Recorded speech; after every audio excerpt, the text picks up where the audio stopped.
random women coming into my house. I don't know. I've seen many different people walk through that door, man. I know the feeling, Dave. Believe me, I know the feeling. Uh-oh. I don't know. I've seen many different people walk through that door, man. I know the feeling, Dave. Believe me, I know the feeling. It's a rerun already. Whose audio is leaking? I don't think it's mine. I don't think it's mine. It's somebody with a speaker. Not me. I think it's Rob. Rerun. Yeah, it's me. Whose audio is leaking? Oh, gosh. I don't think it's mine. Come on. It's somebody with the speaker. Talking about coming in hot. What are you, new? Wait a minute. Is that Rob? Yeah, it's me. Hang on. Hang on.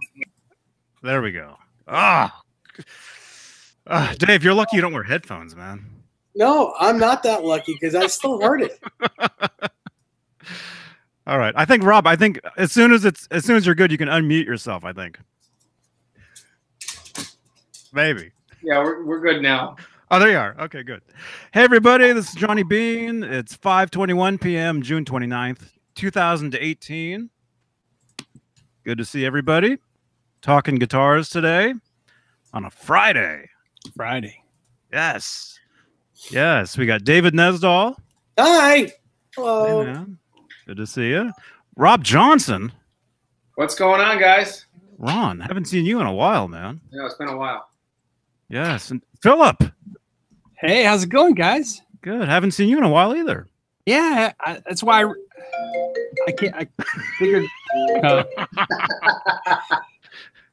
See, it's still crazy around here, man. It's all right. Cool. Yeah. So, yeah.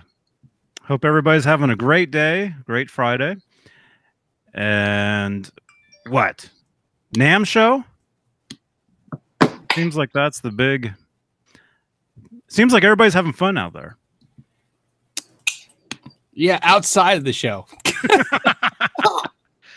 There's more room outside. Have you been? Anyone been to Summer NAMM? I have not. I was wanted to go, but I have. I was there. It is super tiny. Comparative if you've been to LA. Comparative to LA, but yes.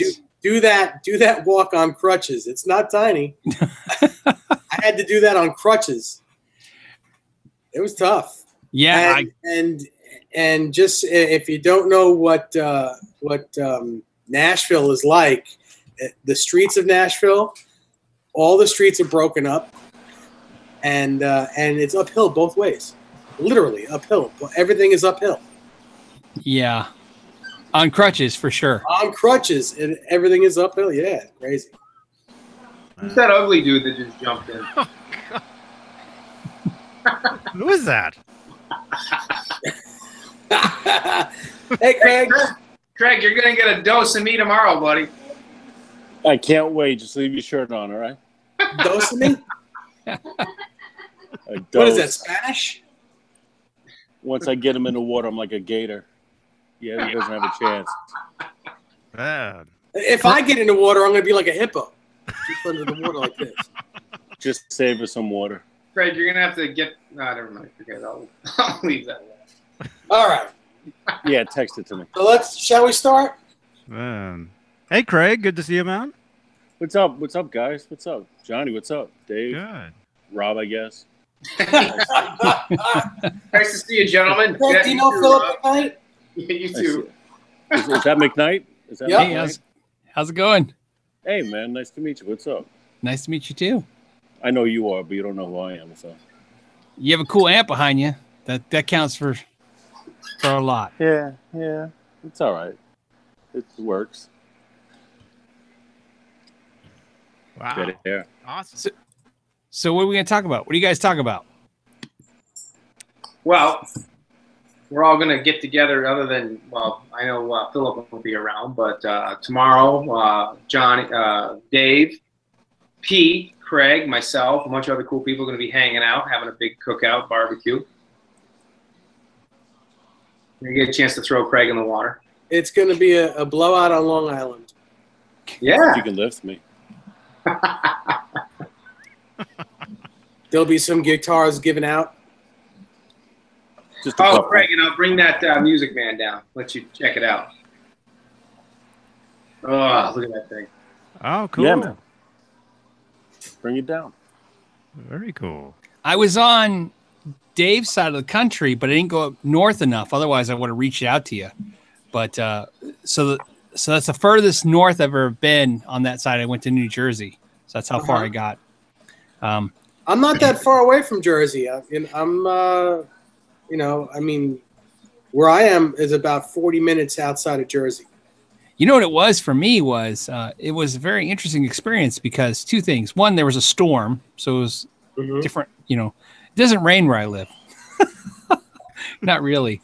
But more importantly, toll roads are a new thing. You know, if you know what I mean. The first time you deal with a toll road is a very crazy experience.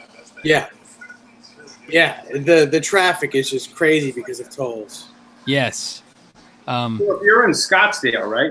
Well, I'm in Arizona, so but yeah, Scottsdale, Phoenix, Chandler. Yeah. Yep. Yeah, I have friends that live out in Phoenix and Scottsdale. I was just out there a couple of years ago. Nice area. I love it out there. Yeah, it's a nice, especially like I said, it was a very interesting experience. I went from Annapolis to New Jersey and back, and if you never had a toll road before, it's almost like a panic experience. Yeah. Because everybody told me to bring cash, and I did. But when I got on the Jersey Turnpike and it said no cash tickets, I'm like, well, where do I buy tickets? No one said anything about tickets. I was freaking out. And so it's getting closer and closer, you know, and you're trying not to be dangerous, but you're driving, looking on your phone going, how do I buy a ticket? And then and then I called a friend. He's like, no, they're going to give you a ticket. And I'm like, oh, well, it doesn't say that. It just says no cash tickets. Yeah, you wouldn't know that unless you were. Yeah, I know. They're not very specific with that. Yeah. Out here as well.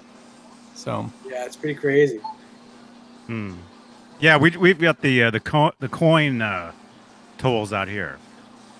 Now that's new for California, right? In the last like a decade or so, or do you always have tolls?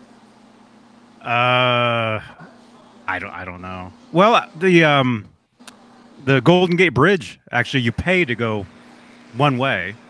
Right. To get into San Francisco, you have to pay. To get out, it's free, I guess. Yeah, that's how the bulk of the bridges on the East Coast was. I had to pay $3 to $4 to get over a bridge. Yeah, I think the Golden Gate's like $5, maybe more. The Oakland Bridge, I think, is $5 now. And it may not sound like a big deal if you have tolls. I'm sure a lot of people have tolls are laughing how stupid this sounds, but it took me 2.5 hours to get from Annapolis to New Jersey, right? And so to me, Phoenix to Tucson is 2 hours. So when I told my friends that I got back, it took me, and I paid like $20 in tolls to go back, you know, to Jersey, back to Annapolis. I said, could you imagine paying $20 in tolls going to Tucson and back? And everybody kind of chuckled. Yeah. You know what I mean? Plus, it's one freeway here. Everything's like one freeway. Yeah. So it was an interesting experience. I enjoyed it, actually. Although I don't, you know, now that I know. So. Yes. Toll-talk.com. Yeah. It's so funny. Cool. So, I don't know. NAMM show, and I'd like to talk to Philip about PRS, how his trip was at PRS. So the PRS event was good, and but you know, and you know what it is? It's kind of like what we were talking about earlier, just a minute ago. When you're walking around a place with nothing but $3,000 to $10,000 guitars, I feel kind of disconnected. Isn't that funny? It's because when you're looking at guitars all day, and they're beautiful. It was amazing. I mean, everything was great, but I'm not buying a $5,000 guitar. You know what I mean? The guitar I liked at the show was $7,000, and it doesn't. You know what I mean? So that's where I was like, I'm not buying a $7,000 guitar, but I enjoyed them immensely. And of course, the Paul Reed's Fist, the company and the factory is a great factory. And how many Silver Skies did you see there? So the entire factory is basically feels like they're building nothing but Silver Skies. I took so many pictures everywhere I could. In fact, there was so many Silver Skies that the pictures almost looked like I was retaking pictures. You know what I mean? Like it looked like I was like, oh, here's more. And they're like, no, those are the same ones. I'm like, no, these are other ones they were building. Wow. The guess I got was they said, you know, unofficially, you know what I mean? They're building about 45 a day. That's a lot. Yeah. A lot, and it's not enough. Yeah, it's not enough. Yeah, their entire company right now is trying to fill a back order that is taking eight. So basically, you want a PRS, you're 8 months in the rears as soon as you order it. Which is a good situation to have if you can have it. It's good for them, but not great for the consumer. Well, you know, and that was one thing that Jack Hickenbotham, he's the COO, he said that I thought was really classy. He said, it's great that they have back orders, you know what I mean? So they know they have work. But he says, but as a customer service experience, it's pretty horrible. So they're trying to fix it. Yeah. So instead of being prideful about how back ordered they were, you could tell they were like, yeah, it's great to have back orders, but we really want to get these orders filled. So that's why they brought on a second night shift. You know, they brought on a night shift to try to, because they know they don't want the customers waiting this long. So that was cool. That is cool. Yeah. That's very cool. And Dave, weren't you were talking about those guitars a while ago? Yeah. I still want to get one. I still want one of those. I believe Dennis just bought one. He's waiting for his too. He just bought one. I think he's just waiting for a tungsten colored one. Oh, but that's cool. Yeah. Yeah, they're all colors of Tesla cars. Yeah, which makes sense to me. It's like, it's what you would see today. If they're makes sense. It's they're not the old DuPont colors from the 50s. Yes. Just real quick, saw in the chat room that it's Clayton James' 6th birthday today. Happy birthday, Clayton. Happy birthday, Clayton. Happy birthday. Yeah. Wow. Happy birthday, man. Yeah. Happy birthday. That's awesome. Yeah. Also, happy birthday to Adam from FU Tone. Oh, it's today's Adam's birthday too? His birthday as well. Happy birthday, Adam. Today's my birthday. Oh, Rob, happy birthday to you. No. It's actually tomorrow when I get to hang out with Craig. Wow. My birthday. Wow. I was going to play Happy Birthday for you on guitar. I thought you were going to play it on the flute. Oh, wait, on whose guitar? Hey, Rob, can you breathe underwater? Oh. You're going to find out tomorrow, aren't we? I will tell you, Craig, that Rob is very fast. Very fast. You got to catch him. And he knows martial arts. Well, I'm very fast with women, that's for sure. Oh, yeah. I'm new on the show, so I can't say what I'm thinking. I've had like 32 of my girlfriends have been on the show over the last 3 years. Holy brag. Cool. Where do you see the one I'm bringing with me tomorrow, Craig? I saw her. I'm going to see more of her, too. Okay, let's get back to guitars now. Hey, Phillip. NAMM show. I can open my eyes underwater. Phillip's like, what the hell did I jump into on this Friday? I watched the show. I know. Yeah, he knows whatever I want. Yeah, it's a different combination of people on it right when Rob's on. I'm trying not to be me. Actually, I do have something really kind of cool to talk about real quick. I'm actually getting a new 5150 built.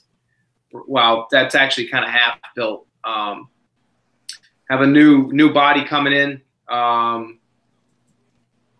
Chris Hubbard is actually doing it for me. It's going to be the 7th tuning peg guitar. It's essentially, just real quick, in a nutshell, it's going to look like this. It's going to be This guitar right here, basically. This is not the one, but it's going to look. Is that mine? Yeah, this is Dave's. But that's what it's going to be. There's going to be more wood grain on the heel portion here, and the wood grain is going to come follow down underneath the 5150 space tape. It's going to be the updated one with the additional relicking and the 7th tuning peg, and the one that replaced it on the 6th is going to be the double tab. It's going to have all the updates. So basically what happened was I wasn't even considering on upgrading. I was very happy with mine. Everybody's kind of doing the 7th tuning peg updated, you know, 5150. And I was watching them. I thought they were really cool. And I was kind of thinking about it, but it wasn't anything I was going to jump on. And then about 2 weeks ago, Hubbard messaged me. He's like, hey, I want to do one for you. I'm like, okay. So it just kind of went like that. And I was able to get rid of my present 5150. And Mr. Robert Cranston is going to be the proud new owner of that gift. And that's a great guitar. Hope he loves it. And hopefully within the month, I'll have my new guitar. So I'm kind of pumped. It's cool. It's a Butala neck, which has the updated shaved piece on the back of the headstock, so it's really thin. The profile's a little bit closer, and like I said, the updated block body, so it should be really cool. A couple of you guys on Facebook saw the video of it the other day. So, hey Rob, is he actually going to break the headstock where Eddie's was broken and reglue it, be really authentic, or is he going to paint that in? Or he's actually not going to break it. He's going to basically do what he did to Dave's and to his, and it's pretty much what Nick did. He's just gonna score it, you know, and make it look. It'll have a crack, but it's not going to protrude down through the wood to where it damages the integrity of the headstock. But on the front and the back, it's going to look the part. Oh, good. That's probably one thing that's worth mentioning. Craig brought up a good point. It's not being made like what Ed's really was out of a Kramer chicken hawk neck, where they added the piece of wood, and you know, I mean, it is being cut in one piece, so that technically won't be accurate, but it'll look the part. But you know, and that could be a Wolfgang pickup in it, right? That was the Wolfgang. Yeah, it's a PV Wolfgang pickup. I don't know if I'll end up putting a PV Wolfgang in it. You know, Dave and I were actually just having this conversation today. I may just do a Duncan 59 or a Duncan JD. I can't do an EVH because the legs are not spaced properly, so it won't fit. You know, you should do a Pariah version. Sean, or a Pariah. Yep, absolutely. We'll make an exact replica of it. Yep. Yeah. Actually, that's. I'll probably end up doing that then. But I have the extra tuner coming with a double tab. It's a Schaller double tab tuner, thanks to Mark Blankenship. I say thank you, Mark. And due to frets on the net, give them a little shout out. I have the right neck plate coming, the Kramer Made in USA B124, whatever the number is, 24 something. Forget it. Have the right neck plate coming in, and yeah, so it should be pretty cool. Awesome. So, congrats. Yeah. Yeah. All you guys are. Yeah, it should be pretty cool. Tomorrow I'm going to be actually bringing my Ernie Ball Music Man Axis EX down to give to Craig, and Craig's going to retop. Well, he's not retop, but he's actually going to re-dye it to make that green just pop a little bit more. So that should be pretty cool. Yeah, looking forward to that. Yep. And what else are you bringing? Yeah, you want me to bring that Steinberger? Oh, I don't. Somebody else does. Oh, yeah. Everyone else does. Real quick, I just want to give a shout out to Craig and what he does. Those of you who don't know, Craig refinishes guitars. He does paint, and he builds guitars as well. So, anyone, Craig, show what you did. Show what you're bringing tomorrow with you. Show the work you did. And what's the name of your company? What's the company's name? CHS Customs on Facebook. Nah, that is beautiful. Look at that. Just bear with me with the camera. I don't know what the hell I'm doing. There we go. Wow, that thing is gorgeous. Yeah, it's amazing. It's amazing. That's sweet too. They're just both beautiful guitars. And these are not the first two that he's done. This is just, this is just the beginning. But anyone who's looking to get work done, you got to send your guitars to him to have him paint them, because the job he does is amazing.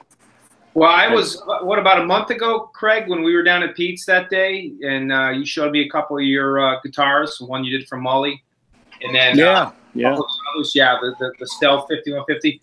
And Mully, how you doing, bud? You and I got to catch up sometime soon. I hope you're loving that guitar Craig did, but I got a chance to actually hold that and actually, check it out firsthand. And he does amazing work. Craig does phenomenal work. You. But how is that 5150 coming out? The right out of the box, 1983 stripe job, no space tape replica coming. Who you talking to me? Yes. What's coming? I'm sorry. How is that 5150 1983 no space tape replica coming? Yeah, that's I still got the tape that you put on it for the small little corrections you're helping me on. Yeah. I didn't touch it yet. I haven't had time, but it's right here. Yeah, check this out. Craig is doing a 5150 right out of the Kramer factory replica before the space tape was put on. Can you see the cigar burn? It's an actual cigar burn. Cigarette burn, sorry. Yeah, that's sweet. And I saw that guitar firsthand too, and it's amazing. Did a great job on it. I haven't had time to touch this one, but I'll get to it soon, and I'm working on this one right now. I'm working on. Oh, beautiful. This is all sparkle. It's not cleared yet, but when it's cleared, it'll look like Huzansky's guitar. Yeah. There's a lot of chemicals and stuff in town. Yeah, and that's another guitar that he did was Mark Huzansky's guitar. That's phenomenal. Hope Mark's digging that guitar. Yeah, you put that on Instagram. You're holding it at the bar. Yep. Along with your never mind. How old are you? 44 going on 18. I'm 52 going on 22, so it's all good. Hey, never mind. Man. Johnny, speak. Hey. Kevin Landorf. Hey, good to see you. Wow, Kevin's in there. Yeah, I see. Yeah, I got to meet up with him last summer when I was in Minneapolis. What's up, Kevin? Yeah. Met up at a guitar shop, jammed for a couple hours. Nice. Good to see you, man. Wow. So what? NAMM? So let's talk about NAMM. Is it NAMM? Is it still? What time is it? In I think it's still 7:43 over there. Are we allowed to talk about a $25,000 guitar? Yeah. Are we allowed to say what we really feel? Everyone's allowed to have their opinions. All right, I'll keep them to myself. You talking about the Gibson one? You talking about the Gibson? Let me see that, Rob. Wow. Let me see that. No, let me see the old damn guitar. That's a Hubbard job? No. No, this is a. This one is a. I dig it. This is an EVH, but I heavily reliced it. Dave has my original one that I did. The one Dave has is like the real one, but I like that. This one I like because it has a Floyd. So what I did is I put the all the titanium blocks and the stainless screws, and I even put the right bar on it with the tab, even though it's a Floyd bar. Dirtied up the pickguard, drilled the holes, added the the foil underneath, scuffed it all up, and did a whole bunch of relicking. Boy, we got problems. We all got problems. In the first fret, put the string tree on, the Gibson logo. That's beautiful. Is that an actual strap body? It's an EVH. Oh. Relic the back a little bit, and then of course I have the, the real deal type strap for it too. So very cool. Yeah, it's cool. I mean, this one for me works perfect. So it's a Wolfgang pickup. Yeah, it's got the Wolfgang pickup. Yeah, I like it. What I found on my EVH is if you have the Stripe series like this and you want to make it into a replica, all you got to do is just take some sandpaper and just go over the body, scuff it up, make it look a little rough, Take the pick guard off, drill the holes, take sandpaper to the pick guard, make it look dirty. Take a Dremel around the pick guard and make it. All right, you can tell me tomorrow. Tell me tomorrow. Yeah. So here's my Russian guitar. So help me understand. Why does it have the Gibson logo? I assume because his has it, but why does it have it? You know what I mean? Why does his have it? Well, if you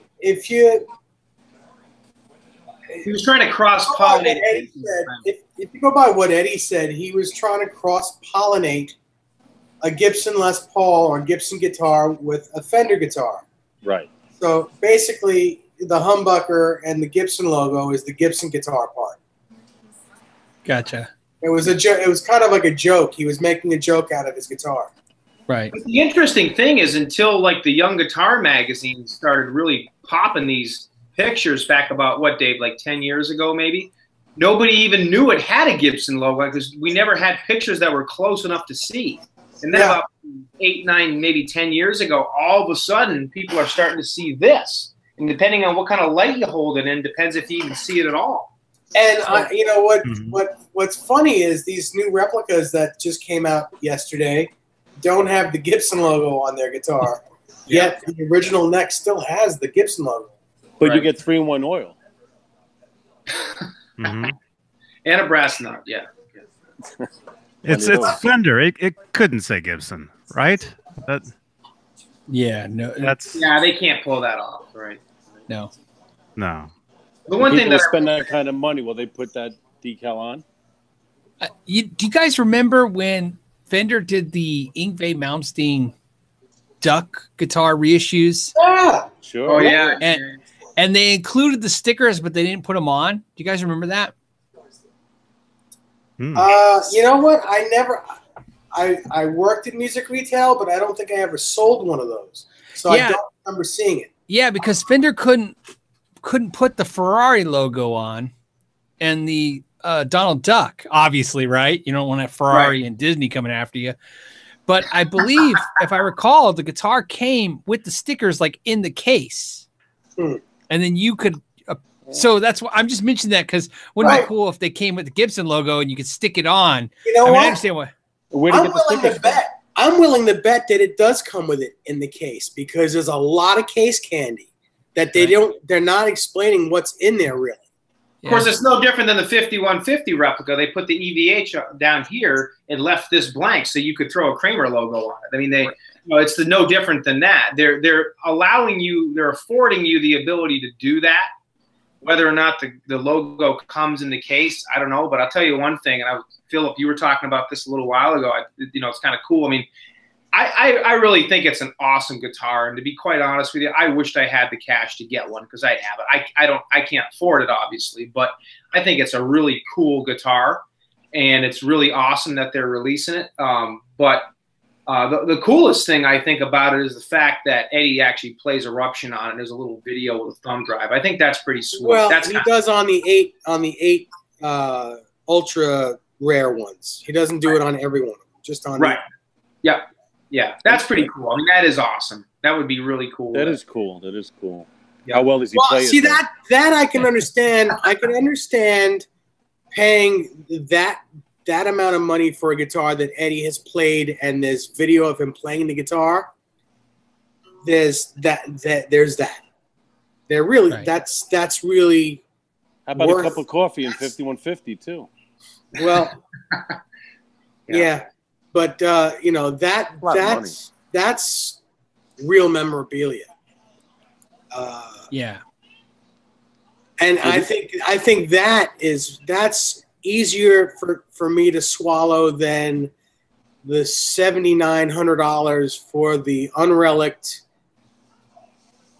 regular one that they're making. I agree. It's like weird to me. The $7,000 one feels more expensive than the crazy expensive one because of the limited value proposition to the dollar amount. Now, what the $8,000 one, guys? Is that the one that they call? Everybody's calling the Fretless Wonder. I don't know. No, I think the ultra relic one is the Fretless Wonder because it's been played. That's the one where the frets are basically worn down. Yeah. Okay. That's the one where there's only 8 of them. Because, I mean, it's supposed to be the guitar after the first tour. So in the middle, so the middle version, what's the middle version? The one that it's a relic guitar, but the frets are pristine. Okay. It's not good. I don't think it has the autograph on the back of the headstock. Only the 8 ultra rare ones are going to have the autograph and the video and all that stuff. Yeah. Did any of you guys notice in the pictures that they look like they're clear coated? Well, the $7,900 one looks like it's clear coated, but I don't know if the other ones do. I didn't take that close a look at them. I know David Allen Wright took some good pictures of them, and to me it looked like the clean one looked like it had clear coat on it, and the other ones didn't. Okay. Which is still weird. It shouldn't. It should just be a clean version without clear coat on it. Yeah. I wonder if they'll be worth anything when, God forbid, one day he passes. Maybe the ones he actually played on might be worth something. Maybe. You know, I'm thinking they'll all be worth something. I mean, because they're official guitars put out by him. Yeah. I don't think every guitar that gets put out by him will be worth, like your American, Wolfgangs and stuff. I think anything that's special, anything that's numbered, anything that's limited, autograph. Anything with an autograph on it, that'll be worth a little more. But like your run-of-the-mill American-made stuff, and in Indonesia and Mexico and stuff, I don't think that's going to be worth any more money than what it is now. Because there's just so many of them. They're just you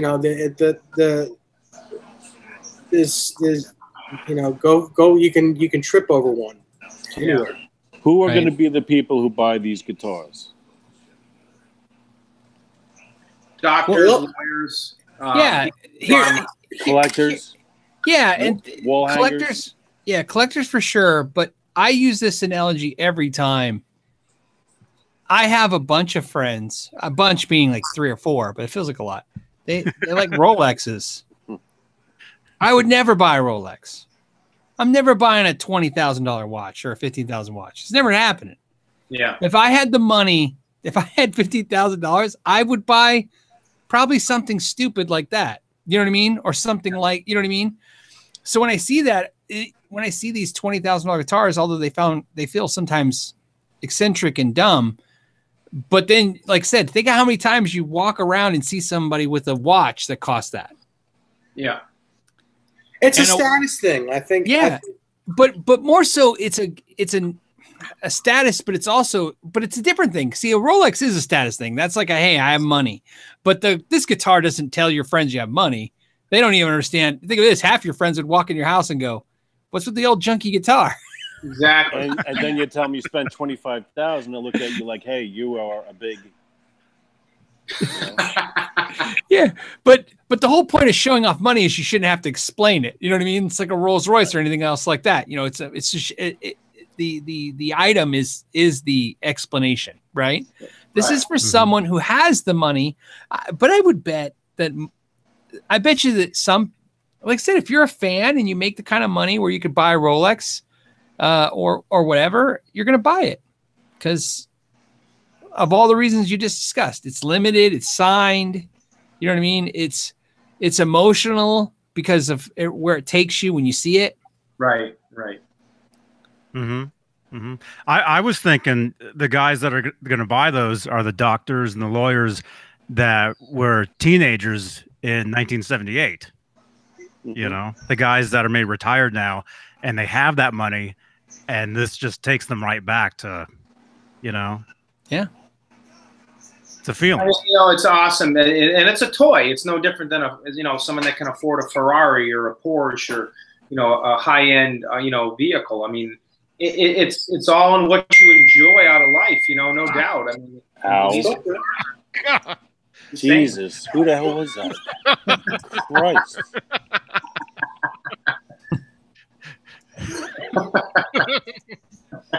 Damn. so funny, Beane? Too bad that wasn't boring. That's Rob again, isn't it? Always causing trouble. Oh, why is everybody always playing? Jeez. But I mean, it is. It's a toy. It's something that, I think, if you can afford it, that's awesome. That's great. If I had that kind of money, I would probably want it. I don't know. Bozique says, Johnny, Dave, Phil, Craig, Rob, anyone in the chat, do you think we'll see a regular, possibly a made in Mexico production model of the 78? It's the EVH branded right there in Rob's hand. That's what you're going to see. Yeah. I don't think they're going to make a 78. That's the 78. Right there. Right. I agree. I think we're lucky just for now that the Mexican made ones are actually painted and not graphicked. You know what I mean? Yes. And I think as long as they keep doing that, that makes them pretty cool. But eventually I think that stops. I don't know when, if that's 5 years or 2 years, but I'm gonna play devil's advocate just for a quick second, and I'm not necessarily saying this is how I feel, but I do jump back and forth sometimes between this concept, and it is, if you guys remember, I mean, everybody in this room, we've all been doing this Van Halen stuff for at least 20 years. We've all been playing these guitars, and hey, how are you? Say hello. Hi. See you tomorrow. Hi. She said, "See you tomorrow." Oh, cool. I bet. We've all been playing these guitars, the Kramers and the Music Mans and the Peavies and all this for all these years. And if we think back to like the mid-90s, 96, 97, even back in the Balance Tour, we were dying for Ed to play something striped again. And then we got a dose of it when he came out with the striped Wolfgang for the Japan leg of the 98 tour with Sharon. And he was playing it. And we're all just like, whoa, that's amazing. And if anybody knows the NAMM show back in 96, where there's a striped Peavey Wolfgang standard hanging on the wall, one of the people asked the question, hey, when are we going to see those? And Hartley, Peavey, and Ed were kind of like, I don't know. How many will you buy? And Ed just wasn't into releasing the stripe stuff. And everybody was striping these guitars up, myself included. That's when I started back in 96. Scott Smith and Jerry Lake, all those guys were the ones that taught me how to do it. I've been doing this stuff for well over 20 years now. And we were all begging Ed to put out striped stuff. We're all begging for it. Well, now he's just giving it to us on steroids. And he's given us these models, which are the models that anybody, well, not anybody, but most. They're affordable. Anyone can buy it. Anyone can come off the street and get it. I mean, we're there's striped beach towels and flip flops and board shorts. I mean, everything now, seriously. And he's putting out these striped, high end, expensive replicas, which is cool. But and I looked at it too, and I was kind of like, oh man, I can't afford that. It's too bad, whatever. Well, the alternative is build your own. That's right. We're all doing it. We've been doing it, so it doesn't really change anything. I kind of sit back, kind of like Phillip said, and I'm just kind of like, hey, I remember back to the days when we were begging for this stuff to come out. Now we got it. So just kind of enjoy it and get what you can. I like some new music. I agree. I would love to hear the band do something. Anything. Yeah. Well, what I wish they would do? I wish, remember when MTV Unplugged was huge and Eddie said, I didn't write the songs on acoustic, so I'm not going to do them on acoustic. And Van Halen wouldn't do acoustic. But to me, I think, man, wouldn't it be great if they would just do all the songs in the studio acoustically and then have Roth do his songs and Hagar do his songs and then release it as a set. It would just be cool at this point to hear them on acoustic guitar. Have you heard 4 or 5 songs that they did the downtown sessions? Yeah, right. See, that's a perfect example. And it's one of those things where it's feasible. You know what I mean? Obviously it can be done in today's technology. You know what I mean? They just go in this. They just go into a studio. They do the acoustic set, and then they send the tracks to the singers. Get the singers to sign on. Yeah. Put it out.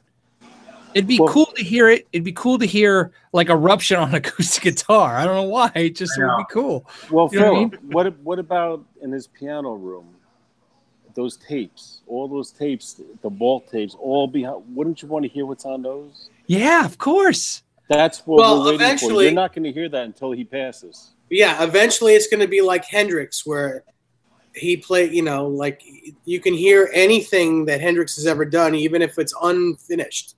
Right. You know, eventually Wolfie or someone is going to see those tapes when he's gone, and there's going to be a massive amount of Van Halen. And then I'll be buying. I'll buy for that. Yeah. And there'll be a new Van Halen record every week. Right.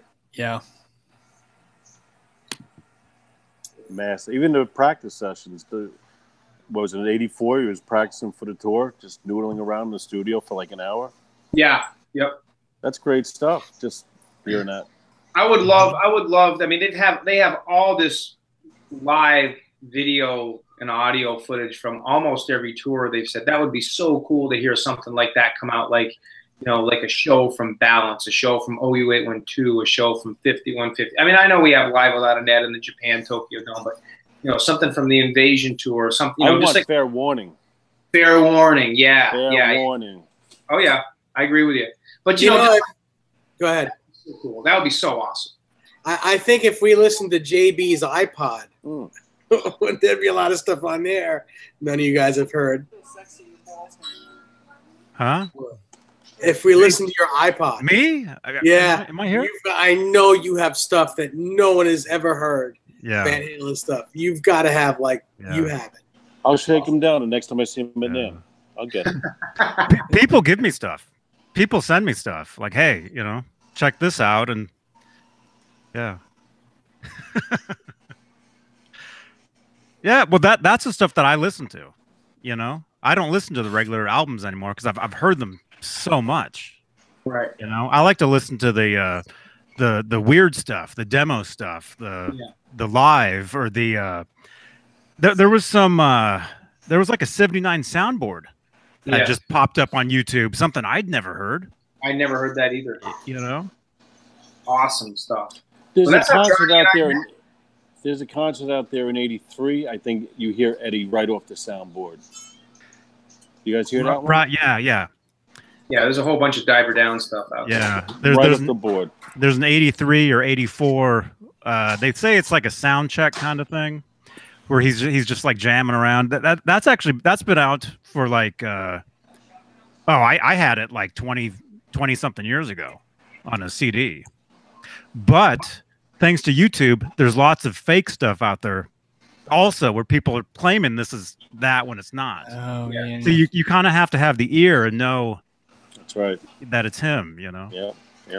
Well, that's how Johnny and I met like well over 20 years ago, was through, VH Trading. You know, that's how we met, like with, you know, listening to all these different live recordings. That was like back in what, Johnny, like 96? That would have been when I first got online. So that would have been late 98, early 99. Yeah. Yep. That's when we first met. Yeah. We used to trade shows. Mm-hmm. Mm-hmm. That's a long time ago. Yep. and Rob still looks the same. Yeah, it pisses me off. But that's what I listen to too. I mean, Johnny brought up a good point. I mean, I've heard the Van Halen albums so much. Everything I listen to is all the live stuff. You know, just the very rare stuff that's on YouTube. The stuff that, you know, just pops up online. Like, whoa, that's cool. And you know, most of it I've heard. Some of it's soundboard. Some of it's not. My favorite's the isolated tracks. I actually picked up a lot of things that you don't hear in the music and the nuances. A lot of things I thought I knew. I didn't know until actually I heard the isolated track. And there's a lot of things I thought I could play and can't play because of the damn isolated tracks. Absolutely. Hear About It Later was one of the isolated tracks I heard. I was like, whoa, that's what he's playing. And Dirty Movies was another one. Like, it's like you never heard some of those ghost notes and stuff in there, you know? Awesome. Yeah. Listen to what was it? Unchained. Listen to the lead and the outro. something weird comes in. It sounds like an octave or something in there. Oh yeah, at the very end, it sounds like yeah. Very cool stuff. And actually, Craig, you ever heard some of the bass isolated tracks? Oh no, I would love to. There's a bass isolated track for Jump, and you listen to it. Bass in it? Well, that's the thing is the actual song. Eddie actually did all the bass notes on with the left hand, so the Michael Anthony bass parts are way tucked down in the actual track.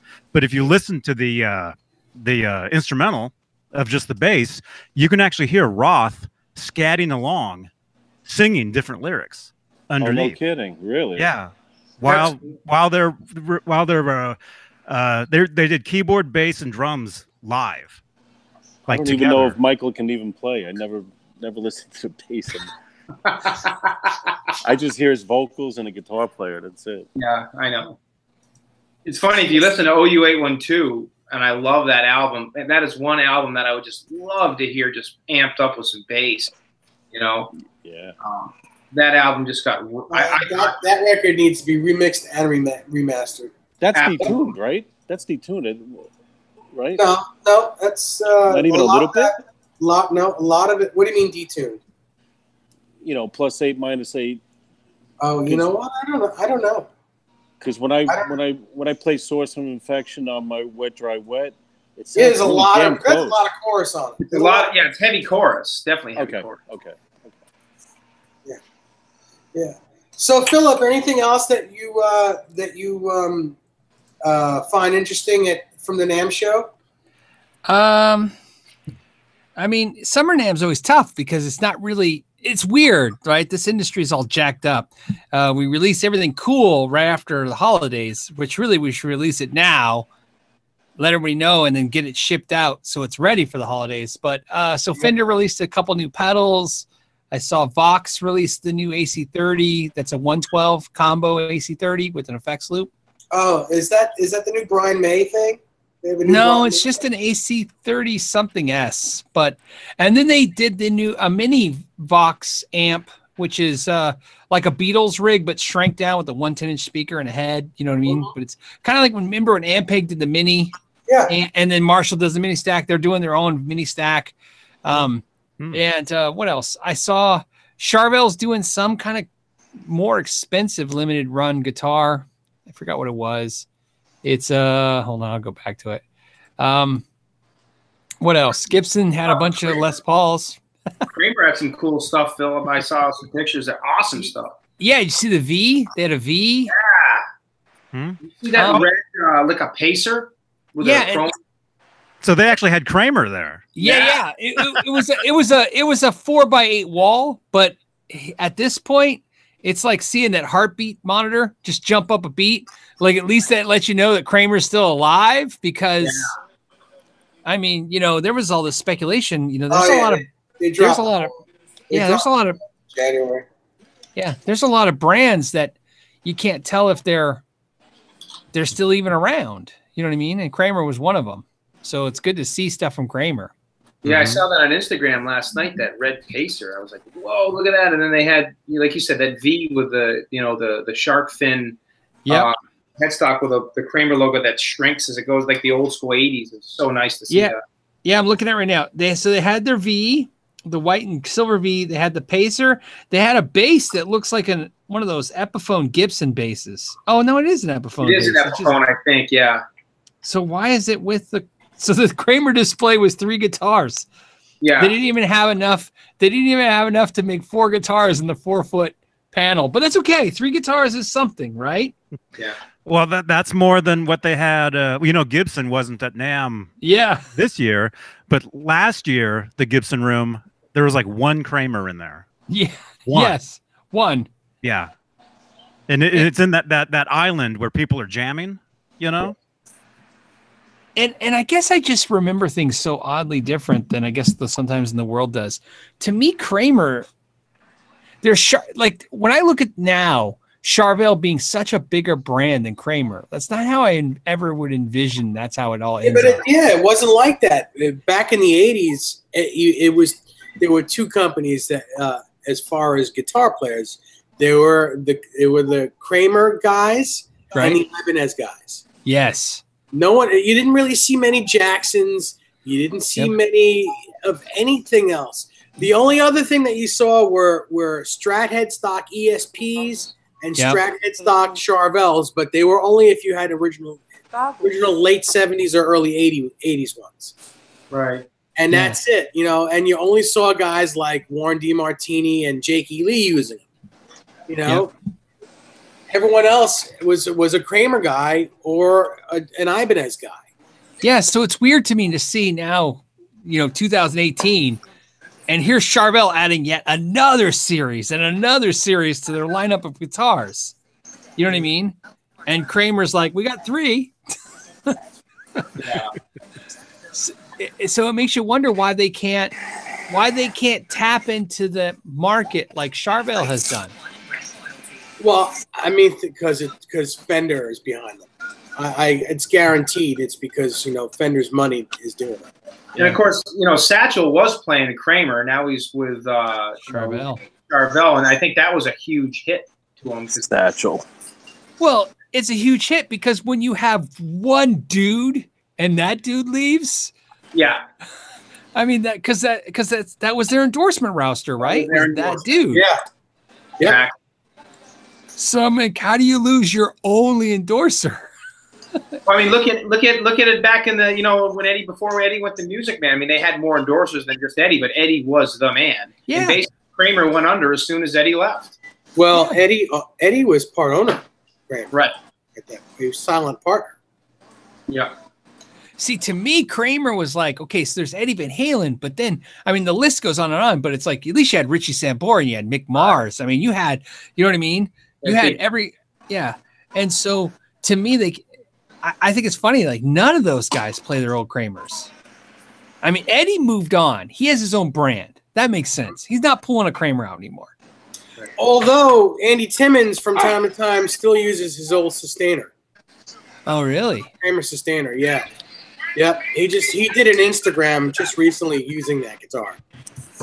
Yeah. So like I said, and you're Gibson. So, I mean, it's not like you're a small, you know, it's not like, you know, it's like Gary Hanser from Davin Hanser. He owns BC Rich and stuff, right? I mean, they're a large company, but they're not Gibson. You know what I mean? Gibson gets on the phone and they call an artist. The artist picks up the phone. Right. And says, hey, would you like to help us promote the Kramer line? You know what I mean? How hard is it to get that going? So it's like, so Gibson has willingly let the Kramer line turn into what it is. But I'm glad, like I said, I know I'm sounding complaining, but I'm actually happy to see life in the Kramer line. Like you said, it's that heartbeat. It was almost like a bump, like, whoa, there it is again. You know? It's cool. Yeah. So. Yeah, that is cool. Yep. Hey, Philip. Yeah.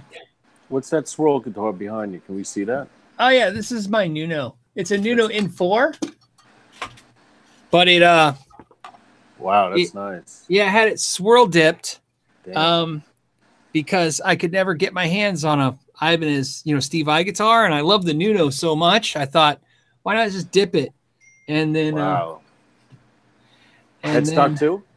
No, I didn't do the headstock because here's the thing. The good thing about this idea that I had when I had it dipped was I figured if this ever goes rogue, the guitar was just older, so I could always just sand it back down and it'll be just a Nuno again. Yeah, right. You know what I mean? Yeah. So, but the dip came out great. A local shop did it. I said, hey, would you try this for me? And they did. And then, you know, I put in some pickups. And then right now I'm trying, these are a new locking system that a company has. I don't know if you can see it. Yep.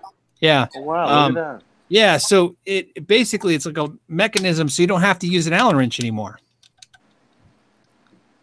So they're available at all parts. This guy walked up to me at the NAMM show at Winter NAMM show and just said, hey, would you try these? See, like I said, I'll do it from the side. It lifts up. See, like lifts up. Yeah.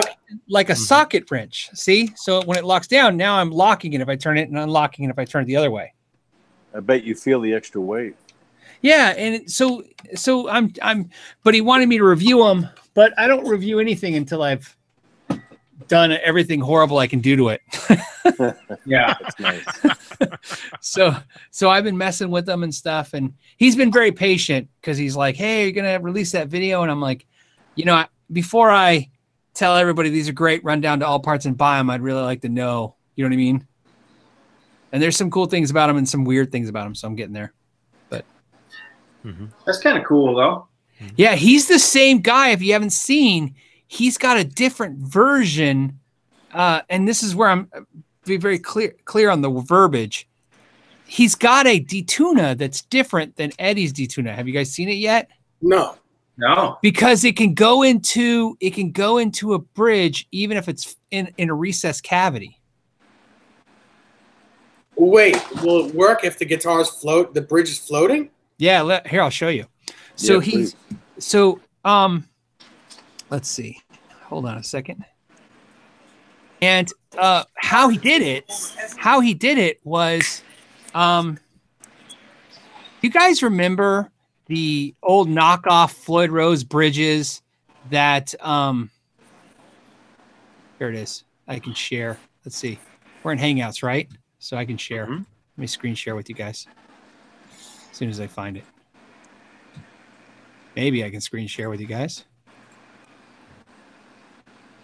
Where is it? Is it the top left? The green one? Yeah. I'm going to hold on. Start screen share. And I'm going to share it with you. Hold on a second. I know. Give me a second. Here it is. This is it. You can see it here, right? Yeah. So what he's doing, you can see my mouse. He's doing that. Remember the old knockoff bridges where the string would go through? Yeah. Yes. Back? Yes. So what he's doing is he's replacing this with one where the string goes to the back. And see how he's got it notched here? Yeah. You replace this on your E string, and then by turning it, like a clock, it clicks, and then it drops you into D. Does it make sense? Yeah. So it doesn't go past the actual screw. So if your recessed tremolo is only like an eighth of an inch to a quarter of an inch behind this screw, you're fine. Mm-hmm. So he's working on that too. Let me go back to wherever I was. Sorry, guys. That's got to disengage and engage very smoothly, though. Yeah. There's issues. In fact, I'm still screen sharing. Hold on a second. I'm like, how do I stop my screen share? There it is. You see me fine? Okay. There you go. So no, he showed it to me, and actually, so I was like diving on him when I saw that. I was like, oh yeah, can I have one of those? Can I check that out? Yeah. And he let me have the other mechanism, and he's like, I'm still working on this. You know what I mean? And I don't know. He didn't tell me any logistics. I don't know if he's got a patent issue because you never know what kind of detuna, how strong that patent is. You know what I mean? Right. Mm-hmm. Because if Eddie's got if he's got a patent for design, that's fine. But if he's got a patent for what it does, That's different story. then the guy doesn't matter if the guy reinvents it better. He can't do it. You know what I mean? Right. It's like I love the analogy. If you can patent toasting bread, then no one can make a toaster, even if it makes a better toaster than you, because just the act of toasting bread is a violation. But it's a different design. That doesn't make a difference. It doesn't make a difference. That's why there's two different kinds of patents. And if you're lucky enough to get the crazy patent, right? That says, like I said, like that analogy that says, oh, toast bread. Literally no one can toast bread without violating your patent. Well, I don't think they're in jeopardy of that, because then the hip shot wouldn't be able to come out. Yeah, but see, here's the problem: the hip shot. So again, we're arguing an unknown, right? So I'm just giving you speculation. The argument could be like Floyd Rose had a really crazy patent for a while where he was saying a nut that locks the string. Right. That's why everybody started making a nut a locking mechanism after the nut. Remember, it would go to the nut and then because if it locked at the nut, even if it did anything different, it was violating a patent because it's a nut that locks. It doesn't matter how it locks. As long as your nut locks in some fashion, you violated that patent. Right. So that's where I said patents get a little tricky because sometimes it patents what the design is and sometimes it patents what it does.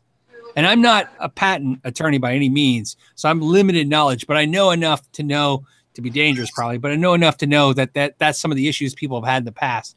So I don't know how strong the D-Tuna patent is because I've never had a reason to look, but, or if it's even expired. I mean, I don't know how old it is. I mean, the Floyd Rose patent's expired. 93. So 93 is the D-Tuna? Yep. 93 is when the first came out. So you get 20 years unless you, right? So I think it's over then, right? 93, 2003, 2013, it's over. So he doesn't have a patent anyways, I don't think. Then again, maybe there's an attorney watching that can. Same thing with the HP2s, right? After 10 years? All of a sudden. 20. Yeah, it was 20. Oh, it's 20. Yeah, it's 20 years for a patent. That's why PV waited. You can't renew it? You can't renew that? You can. That's why, again, very limited knowledge about what I'm talking about. But like pharmaceutical companies, that's why they repatent stuff. You know what I mean? Okay. To get another 20 years. Right. So you have to change, but you have to change it a little bit. You know what I mean? You're right too, Philip, about the nut, because that was the same thing that all the I saw a video on this on YouTube about a couple of weeks ago, and they were talking about the same thing you said, the companies that were making the Ibanez Edge and the Rockinger. Well, Rockinger was out before Floyd, kind of, or around the same time, but all the locking nuts, they could not get away with that because it was doing the same thing. It was locking the nut, and that's where the violation was coming in. Yep. There's nothing they could do, to get around that. That's where Floyd had everybody locked in. They had to do a licensed Floyd. Yeah, I had a Washburn Wonder Bar. You remember those? Yep, I do remember those. Yeah, on a Hamer. I had a Hamer Phantom. Well, I still have it, but it had a Washburn Wonder Bar on it, and the locking mechanism was above the nut. Yeah. Yeah. You had to screw it into the headstock. And in the chat, Bazooki is saying you have to read. Is it, how do you say it? Bazooki? Bozique is saying patents are renewed every 3.5 years, but after 20 years it expires. You have to invent something new that's similar. Yeah, and that's, again, my limited understanding. That's my understanding as well. So Fender Brewer just asked me if I could show my favorite guitar. Well, I can't, because it's the 5150 and I'm 5150 less. Because you don't own it yet. I don't have it. I had to give it away, but I would probably say my favorite guitar other than that would be this one, my USA Tour Relic. That thing plays so good. I played that. Yeah, this is probably the one. I just love this. This is just a great guitar. So much fun. I played the hell out of that thing at Con. That thing sounds and plays so good. Yeah. Yep. Pretty cool. They're all fun. I mean, that's the nice thing about hanging out with all these guys. Everybody in the chat and the people that jump in and different shows. I mean, everybody's got some really, really cool guitars. I'll go down to Dave's house or Pete's or Jimmy Carr, whatever, any of these guys, Craig's. I mean, everybody's got some really, really cool guitars, and it's always fun to do this stuff and then get to hang out, with people that do the same thing and see, what their what their favorite guitar is or their favorite piece of gear. Or jam and trading licks. Or jamming and trading licks, absolutely, for sure. Trading licks. It's gonna be fun. Stuff's good. Stuff's fun. It's all fun.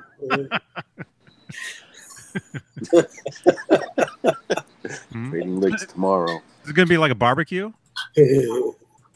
Barbecue and stuff. Yeah. It's gonna be a barbecue, poolside. Do you have? You're in New York then, right? You guys, all guys going to New York? Yeah, we're meeting at our friend Pete's house out in Suffolk County, out in Long Island. Does New York have fireworks? 60-mile radius. Yeah, we have fireworks. I don't know if there's any tomorrow. There's going to be some fireworks tomorrow night, right, Greg? Yeah, that's what I meant. Like legal. Is it legal to buy fireworks and use them? No. Oh, see, we didn't have that either. And then a couple years ago, we have it, and it sucks now. So Yeah, so starting this weekend, people will start popping off fireworks all week. It's the same here in Massachusetts. It's the same thing. Yeah. It's going to be really hot tomorrow, Rob. Me or you? The weather. Your girl's going to want to be in the pool and all. 90 degrees. It's going to be warm, yeah. Muggy. See underwater. 90? That's nothing to Phillip. You know what though? You think that it was 105 here, but like I said, when I was there a couple weeks ago for the PRS event, I was dying. They were making fun of me in Maryland. It was 85. I thought I was going to die. Yeah, the last time I was in Arizona, I mean, it's hot as heck out there. I mean, wicked hot, but it's dry. Yeah. You don't have humidity out there like we do. Our summers are miserable out here. You know, and it's funny, and people make fun of when you say that stuff, but literally, when unless you're standing in the heat, if you're in the shade or just if you're, you know what I mean, like it's not like you're just pouring sweat. You know what I mean? Yeah. So yeah, it's a lot easier to deal with. Let me ask you, Phillip. What is the dry heat that you have? How does that? How do the guitars react with that? Well, the cool thing is that guitars finish drying here for sure. So when you get a guitar here, it's going to get fret sprout. You know what I mean? It's going to continue to dry here because it's not even the heat. You know what kills the guitars here is that because you go 4 months a year, because it's like 72 here. It's beautiful until summer, right? Summer comes late May, early June. Then you hit the triple digits and you stay triple digits until September. Right. So what's killing the guitars is you're running. And here where I live, it's 105 during the day, but it's 100 at night. It doesn't cool down at night. Right. So the problem is your AC runs 24/7 and those are dry they evaporate the moisture out of the air. So it's really dry. Actually, even though it's like great, like it's 75 in the house right now, but it's 75, but it's probably 6% humidity because that's how AC units work. They dry the air out, right? Mm-hmm. So the guitars actually are suffering from the house more than the heat. You know what I mean? Yeah. So it's just really dry. So how does it affect anything? It makes it really tough on acoustics. Electrics are fine, but you're gonna get good at fret sprout filing fret ends. You know what I mean? What do you need for humidity? It's around 60%. 50. Correct. 40 to 50. Yeah, for a guitar, you want 40 to 50. So you can imagine, really? So think of this. Like I make the joke. It's every time I go to a factory, like when I was at Paul's factory and they were like, yeah, we run 103 degrees, 17% humidity. And I go, yeah, I'm 105 and I'm 5% humidity. Yeah. So I keep everything downstairs at 60% humidity. I thought that was where, I mean, I have no problem. Yeah. That's where you want it to be. Like most factories run 50, 60% humidity in the facility. Okay. So the only place that's drier than that is the dry rooms. Okay. Mm-hmm. But so I think that's adequate. It's just like I said, where I'm at, it's not just how dry it is, it's how long of a season. Right. You know what I mean? It's just a lot of dry air. What's the actual process of roasted necks? Now, aren't they a lot drier than your average neck? Yeah, technically, I have not seen a fret sprout on a roasted neck yet, but roasted necks they're basically they put them in an oven and they vacuum out all the oxygen out of the oven. And then they run it like 140 degrees, 150 degrees, something like that for like 24 hours. And the theory behind it, I mean, there's a lot to it, but the theory behind the roasted maple neck is that you're extruding all the sugars from the wood. You're not only pulling the moisture out, you're actually pulling all the sugars and sap and all that stuff out of it too. I think regardless of what people feel, because I understand how you could feel about something, just like the sides thing with rosewood, however people feel about roasted maple necks, I think that's going to be the future for guitars if they're going to stay in the wood business. They feel a little different too, especially if you put a little oil on them. They had a real nice, silky, smooth feel to them, and they look fantastic. The grain, I mean, when you do a 5 5A maple, like we did with Scott on the Demon guitar. You put a little bit of Danish oil on it. It just pops. I mean, it's just beautiful. Yeah. It's absolutely so good. Yep. Dave, it's kind of like the neck on the black and yellow Charvel that you got from me. It almost feels like a roasted feel to that one. Mm-hmm. Can you guys see that right there? Take a look. Yeah. Oh yeah. Right there, right about there. I mean, all the way up. Gorgeous. Oh, it's a guitar neck. I thought you were showing us something else. Rob, read my mind. I know. You're gonna have to see him tomorrow, man. So. Yeah, I know. He's gonna hate me by the time I get there. In the parking lot. No, I want him I get him in the water.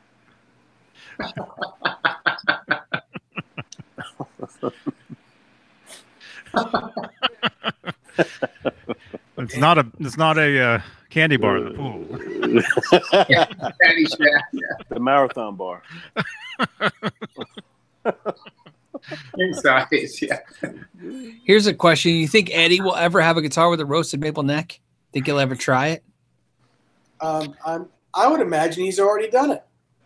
Yeah. I mean, Charvel and EVH is in the same building. I'm sure he's played at Guthrie Govan. Right. Mm-hmm.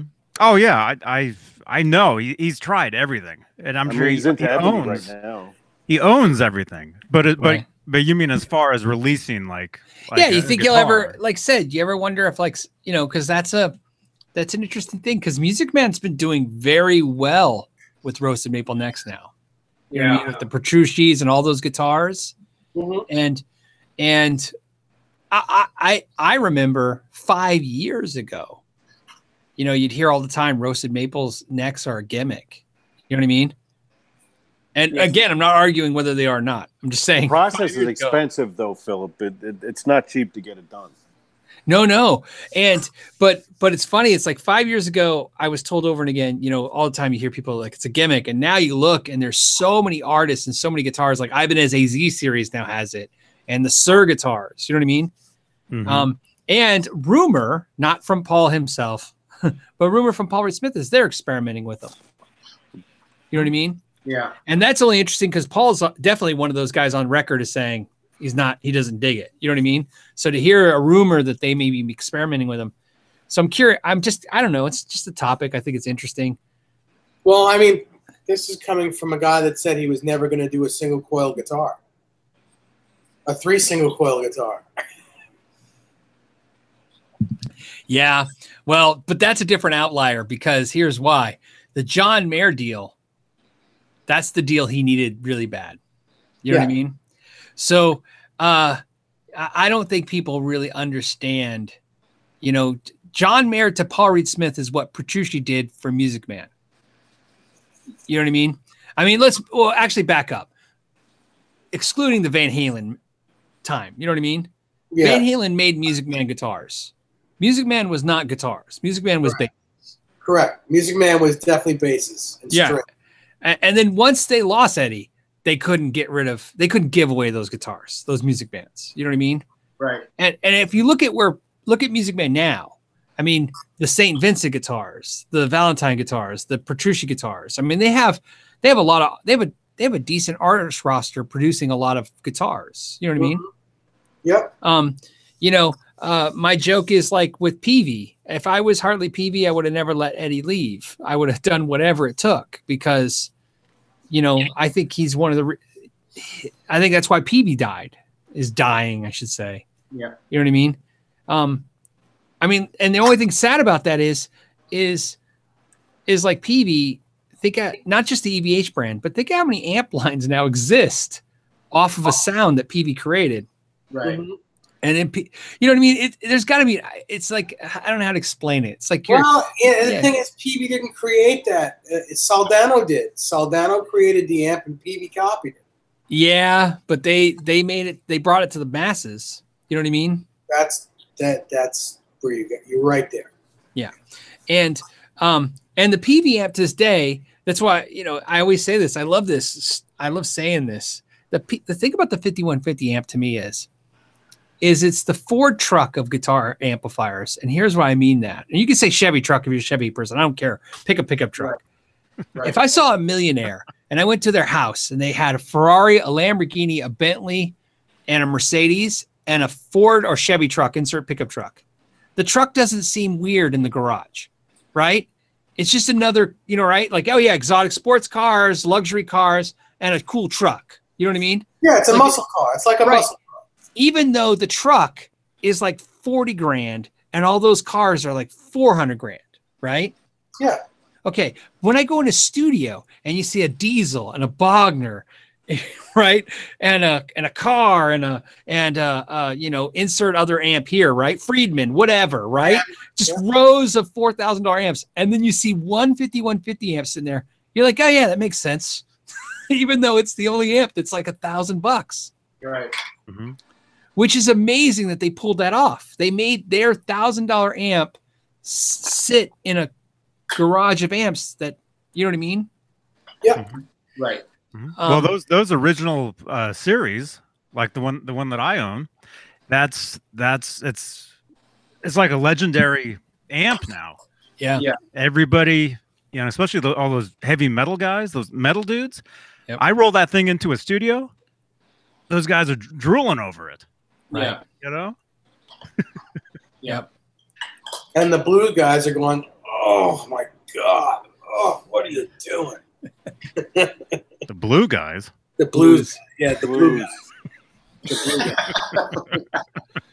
But you know, I mean, the thing is, everything we're talking about, I mean, it all comes back to Eddie. Yeah. We're talking about Kramer. We're talking about Music Man. We're talking about PD. You know, the Music Man guitars, the 5150 amps. I mean, Charvel. I mean, wherever that man goes, I mean, you know, I hate to say it, Eddie could go. He's right behind you. Yeah, he is. Eddie could literally abandon EVH and go to Hondo guitars, or you know, something, you know, and he could be Series 10, and he could make that company massive within a matter of a week. Yeah, yes and no. You ever heard this? This is something I heard many years ago when Eddie Van Halen went to the Fender, right, for the EVH project. I think I reacted to it the way a lot of us did. But what I remember most was Fender came to me. At that time, I was a dealer. Fender came to me and said, hey, we have a new line we want to talk to you about. Funny story was, because I live here and they're in Scottsdale, I had already heard the local rumors that Eddie had been there for weeks in and out of the Fender offices, right? So the rumors already started circulating around the town. Eddie's at Fender. You know what I mean? And of course, that was Charvel. So we're like, okay, so he's maybe Charvel, you know, right? What's he going to do? And the rumor was that Eddie was going to make a Fender amp. That was the local rumor because it made sense. He was there at their R&D facility. And the interesting thing is when Fender came to me and they, as a dealer, and said, hey, we're doing something we want, because I was at the party at the, I think it was the Marriott. It was across the street from the Anaheim Convention Center. So I'm pretty sure it was the Marriott Ballroom. I was there when they unveiled the 5150 amp. I have all the original pictures with the settings and everything, right? Wow. Yeah, because he played we all knew he was going to play there, but they were being secretive about it. They're like, hey, come to the event. He's going to play the amp. And he had the $30,000 Frankensteins, you know, right, at that time too. And something that somebody had said there that I thought was interesting was I was trying to figure out why he was there, in the idea that, like, you know, he was with PV. Like, why didn't he go to Marshall? Why didn't he go to Soldano? You know what I mean? It just seemed like, see, like PV made sense because PV built him an amp he wanted, right? But the Fender guys, they've never. I mean, this is a thing that's a point of interest. Just years before the 5150, if you guys recall, Fender made what I think is the most hilarious amplifier in history, which is the heavy metal amp. No, not the ProSonic, because that was Brusinski. That's kind of cool, right? Different but cool. No, remember the heavy metal amp? You guys remember that? Vaguely. Okay, so Fender made their first heavy metal amp. It's called the heavy metal amp. It's a stack. It was a 300 watt heavy metal amp. It came with earplugs. That's how gimmicky and it was a solid state amp, though, right? Yeah, it was solid state, 300 watts. Horrible. It was yeah, horrible. and it had the fake anvil case look to it. You guys remember this? And it had HM on it.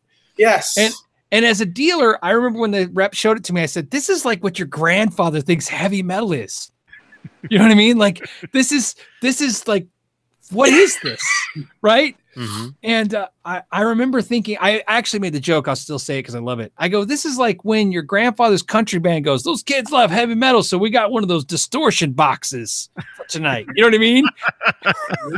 And you're like, I don't think that's what they want.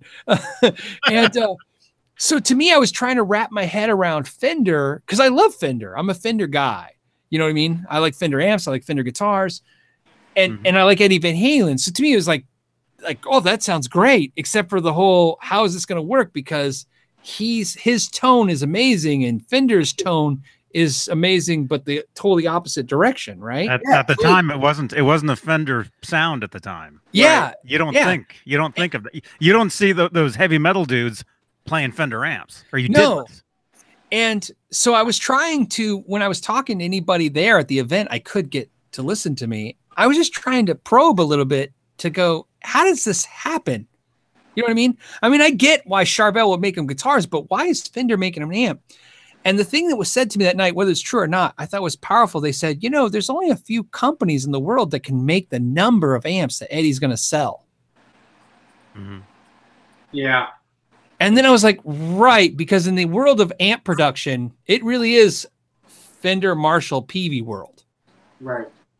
You know what I mean? Those are the three big manufacturers of amps. Like, and then I started thinking about it going, yeah, you know what? If Soldano was to make his amp, an Eddie Van Halen amp, it would sell great, but Soldano would have to double his company just to handle the Eddie Van Halen band. And that amplifier would also be $4,000. Right. So, so that is kind of funny. Like, so that the reason I mentioned that is because you're talking about that. Like, that's the economics of scale. Eddie can go anywhere except for the fact that unless they can handle the volume of us buyers of Eddie Van Halen gear, the prices are going to be insane. You think 25 grand for a guitar, right? Limited. I mean, anybody else, you know, right? The demand would be so hard. How do you produce that? Think with this. That was one of the biggest reasons for leaving Music Man, right? They couldn't produce his guitars. Right. Mm-hmm. Right. So they couldn't keep up with the demand. Yeah, there was just on paper. And actually, the thing with the guitar that was released yesterday, the 78, so the three guitars, it only makes sense that he would be with Fender because that guitar, I mean, it looked like a Fender, right? You know, his original guitar. Right. Actually, he played Fenders even before that guitar. Yeah. Yeah. Yeah. You know. Yeah. So. Yep. Yeah. Discord. That's right. Phil, are you into Discord? Do you use that? No, but I understand what it is now. I went on Discord. There was nobody there. I go by myself. Just the way I like it. Yeah, I started a Discord server for this channel or whatever. Right. You know, and it's cool. A lot of the viewers, they jump in there. You know, they're in there, you know, with us like after the show or just any time and posting pictures of guitars and whatever, you know. It's a lot of fun. Rob, don't forget to bring your noodle tomorrow for the pool. Which one? Oh, I promise. One. Yeah. Oh, Jim Nicholas said, my friend had the heavy metal amp. It was the Metal Zone of amps. Oh, it's horrible. Metal Zone. I liked the Metal Zone. I like in the very beginning. Everybody did when it came out. Because to me, it was the 5150 amp that I could afford. It was the closest thing to it until I got the actual amp. And it's like, you know what I like better than that, though? I like the heavy metal pedal, the HM2. Oh, I yeah. had one of those. HM2 was better. It sounded better. It was more mid-range in the pedal. That was black with the orange. Yes. Writing. Yep. Mm-hmm. I missed that. I had that a long time ago. So here's a fun thing. I know this is off topic, but since you guys mentioned the Metal Zone, here's the thing about the Metal Zone. If you had to explain to somebody why the Metal Zone is so successful, I mean, let's put this in perspective. The Metal Zone pedal has been in production now 20-something years. When did it come out, right? It came out, hold on a second. It's got to be longer than that. It's got to be longer than that. Yeah. And when I hear Metal Zone, when I think Metal Zone, I think Metallica. I think that style of music. Yeah. Let's see if the Metal Zone has its own Wikipedia page. Let's see. Wait, hold on. Okay. Well, hold on. There's a page on the boss's page. Maybe they'll tell us. Because they got to tell you the year of start of production, right? Mm-hmm. It's got to be like 86, 87. Yeah, it definitely. My brain says mid late 80s, which is so. If it was let's say it was 88, which I think it was before that. I agree with you. If it was 88, so 98, 2008, 30 years. So it's still in production. They even sell. I know it's a tongue-in-cheek thing, but I don't know if you know this, but like they sell tons of Metal Zone T-shirts now. Mm-hmm. So the question I have is, like, how would you explain to somebody why this pedal is still around 30 years? It's like the butt of every gear joke, but yet it's still in production. There's a million products that are not in production anymore. How does it last 30 years? Yeah. Something's got to. Yeah, something, right? I mean, like, something's got to last 30 years. Something that sucks has to last that long. Yeah. Well, I mean, I think it's just one of those things that was around. You know, there's kids, you know, that are playing the guitar now. You know, they hear about this pedal. That's, oh man, my grandpa used to use that pedal. You know, when he would play heavy metal in his band, right? Right. And so it's almost like a legacy kind of thing, where you hear about it, and so you want to. They're probably getting them because they've heard about them so much. Yeah. And it could be one of those things where, you know, you think something is so bad, it's good. Or maybe there's one setting on there that gives you that sound of that era of, I don't know. I remember in 1996 or 95, before I had my 5150, I used to use it because it got me, you know, close to that sound. Yeah. I bought mine in 92. I put it on layaway. I was so excited. It was $100. It's still $100. It was $100 in 92. Yeah. Right. And I remember put like $30 down, and then every week I bring them like $10, and I paid it off in time. And I was so excited. I plugged in. I thought it was the greatest thing. I showed it to everybody I knew that was in a band, and everybody was like, "Oh, I got to get one of those. It's the greatest pedal ever." Like literally 20 knuckleheads cheering this thing. And oh, and that's just in one neighborhood. Yeah. Right. Yeah. And it was funny. We thought it was the greatest thing ever. And then like one day I remember, I don't know what it was, but I was like, this thing's horrible. That's because you heard this. Yeah. Oh, Tomb Screamer. Look at that. Wow. Yeah. I had the Ibanez Tomb Screamer. That's what this is. It's an Ibanez. This is an original. It's an original 808. Wow.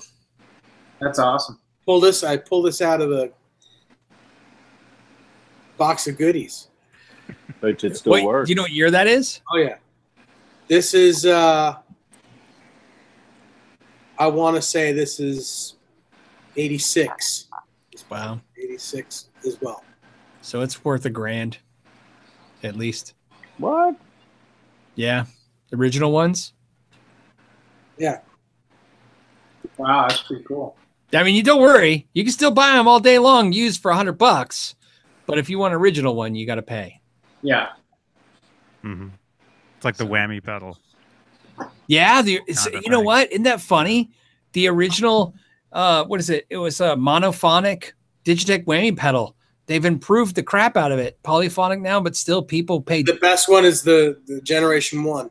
Yeah, the one where, because the problem is, well, there's a lot of things, but one of the problems is the new ones sound better, and by sounding better, they don't sound right. Mm-hmm. I know what you mean. They track really good. Yeah, right. Like, they don't have that thing. They don't have that thing. Yeah, it's like that's why we've seen on like the Whammy version 5, they have a switch that you could switch it to be like crappier. Oh, that's cool. Yeah, it switches down. It takes it from the polyphonic to the monophonic, whatever, so that you can do those cool Dimebag Darrell and and all those.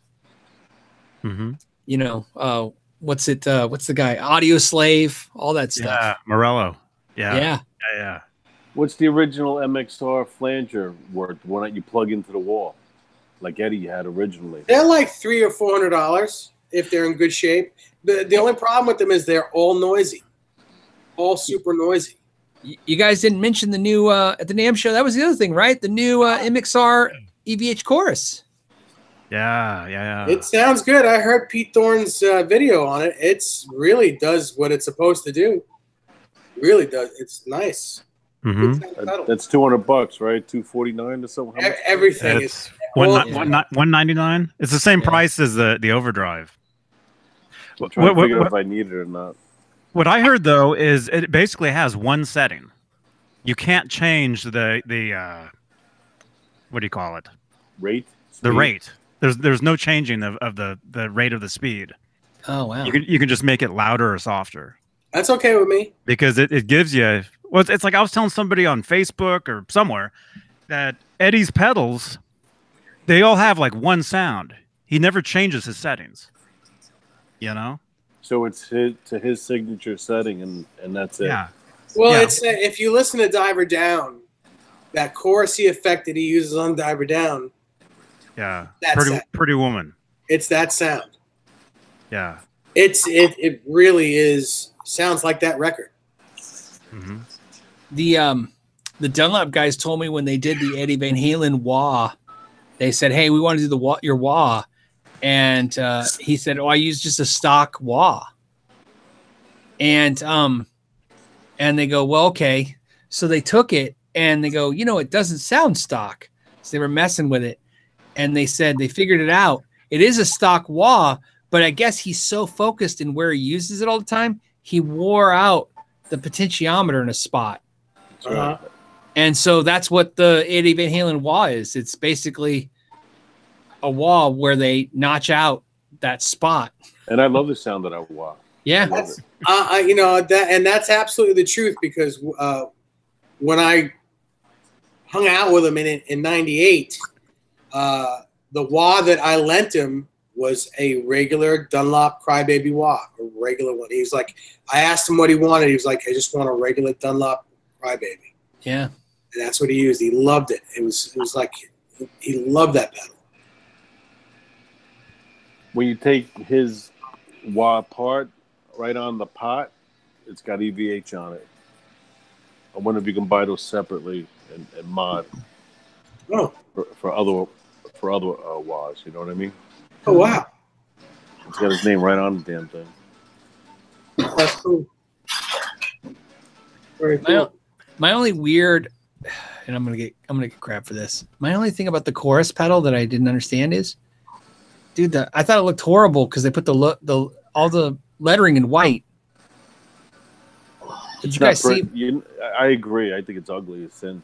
It's like all right. It looks like the lettering is all bleached out from the stripes. Like, well, I think what they went for, you know how there's an argument with this with the original Unchained guitar, how a lot of people think it's blue with white stripes. Yeah. And a lot of people think it's black. I think that's why they went with that to match that guitar, because I think it is blue. No. Are you guys buying one? Just had that conversation with Scott a few days ago. Mm-hmm. Scott's been a huge proponent of the Unchained Circles guitars in Midnight Blue. I remember hearing that like 20 years ago, being like, "Ah, it's cool." I mean, that's a great song, man. Midnight Blue. Midnight Blue. That's a good song. By Lou Gramm. Lou Gramm. Get that song stuck in your head. Yeah. So you can't even see chorus. Look at that. Yeah. Yeah. Well, R2, R3 Locking Nut says he has 6 wahs. He's out of his mind. What's that? All hooked up at once.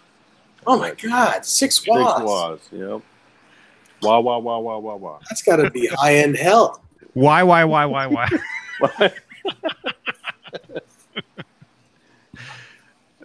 No, I can understand that. You know, you stick the wah on like one setting. Kind of like Eddie's tone in 1998. Live. Didn't it sound like a wah pedal that was like just like on? Like a cocked wah? Yeah. You can't say that, but yeah. Cocked wah? That's on. Oh, that was a thumbnail. Too bad you can't do a video thumbnail. Like, you know, audio clip cocked. Mm-hmm. Oh, well, eventually you probably can. Where's Jay? You know? Yeah. So what? Are you guys good at all? Yeah, I probably got to get some sleep. I got to drive 4 hours around. Oh man! Are you going to take the wambulance? The wambulance? Mm-hmm. No, but I'm going to take Thomas the Tank Engine from your house on Sunday morning. Oh, God.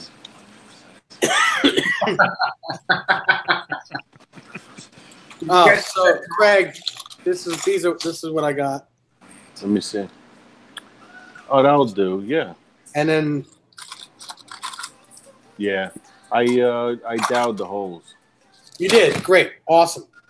Yeah. Thank you. Too. Thank you. Thumbnail. Oh, can't wait. Yeah, I'm actually anxious to see that guitar too. I bet it looks amazing. Looks good in the sun. The sun brings it out. I'll bet. Sparkle. I'll bet. So cool. I'm trying to decide what I want painted next. What do you got? I got a white Strat. Oh, don't paint that. Yeah, paint that. Paint over all those guitars in the back. Swirl it. I'm thinking about it. Stripe out, done. I'll be doing hydro dipping soon too. Philip, how about you? What's your next guitar going to be? Well, I just got a guitar yesterday, so I think I'm good. I got this one yesterday. Wait, I thought you owned that already. No, that was my copper Strat. This is a Burgundy Mist. Wow. So that's not a professional, is it? No, it's just a deluxe, American Deluxe 2016. So I came back from the PRS event, kind of like, do I need a Silver Sky? And I started thinking about it. And long story short, I thought, you know what? That's $2,300 for $1,300. I can get American Deluxe. You know what I mean? This is a new old stock, 2016. And I wanted this color. I don't know why. I always thought burgundy, the purple, whatever color was cool. Where'd you get it? Will Cut Guitars. Oh, Will Cut. Yeah, good. Yeah, good. They had 6 of them. I'll be right back. And they had all the weights listed. You know what I mean? Yeah. So I picked the one that was 7.5 pounds and sent them an email and said, hey, would you do better than, I think they were asking 14 or whatever. And they took $100 off. And so I ordered it. Nice. Wow. That's nice. It's metallic paint. Yeah. So it's metallic. I don't know. I just. What do they load them with? These days? Huh?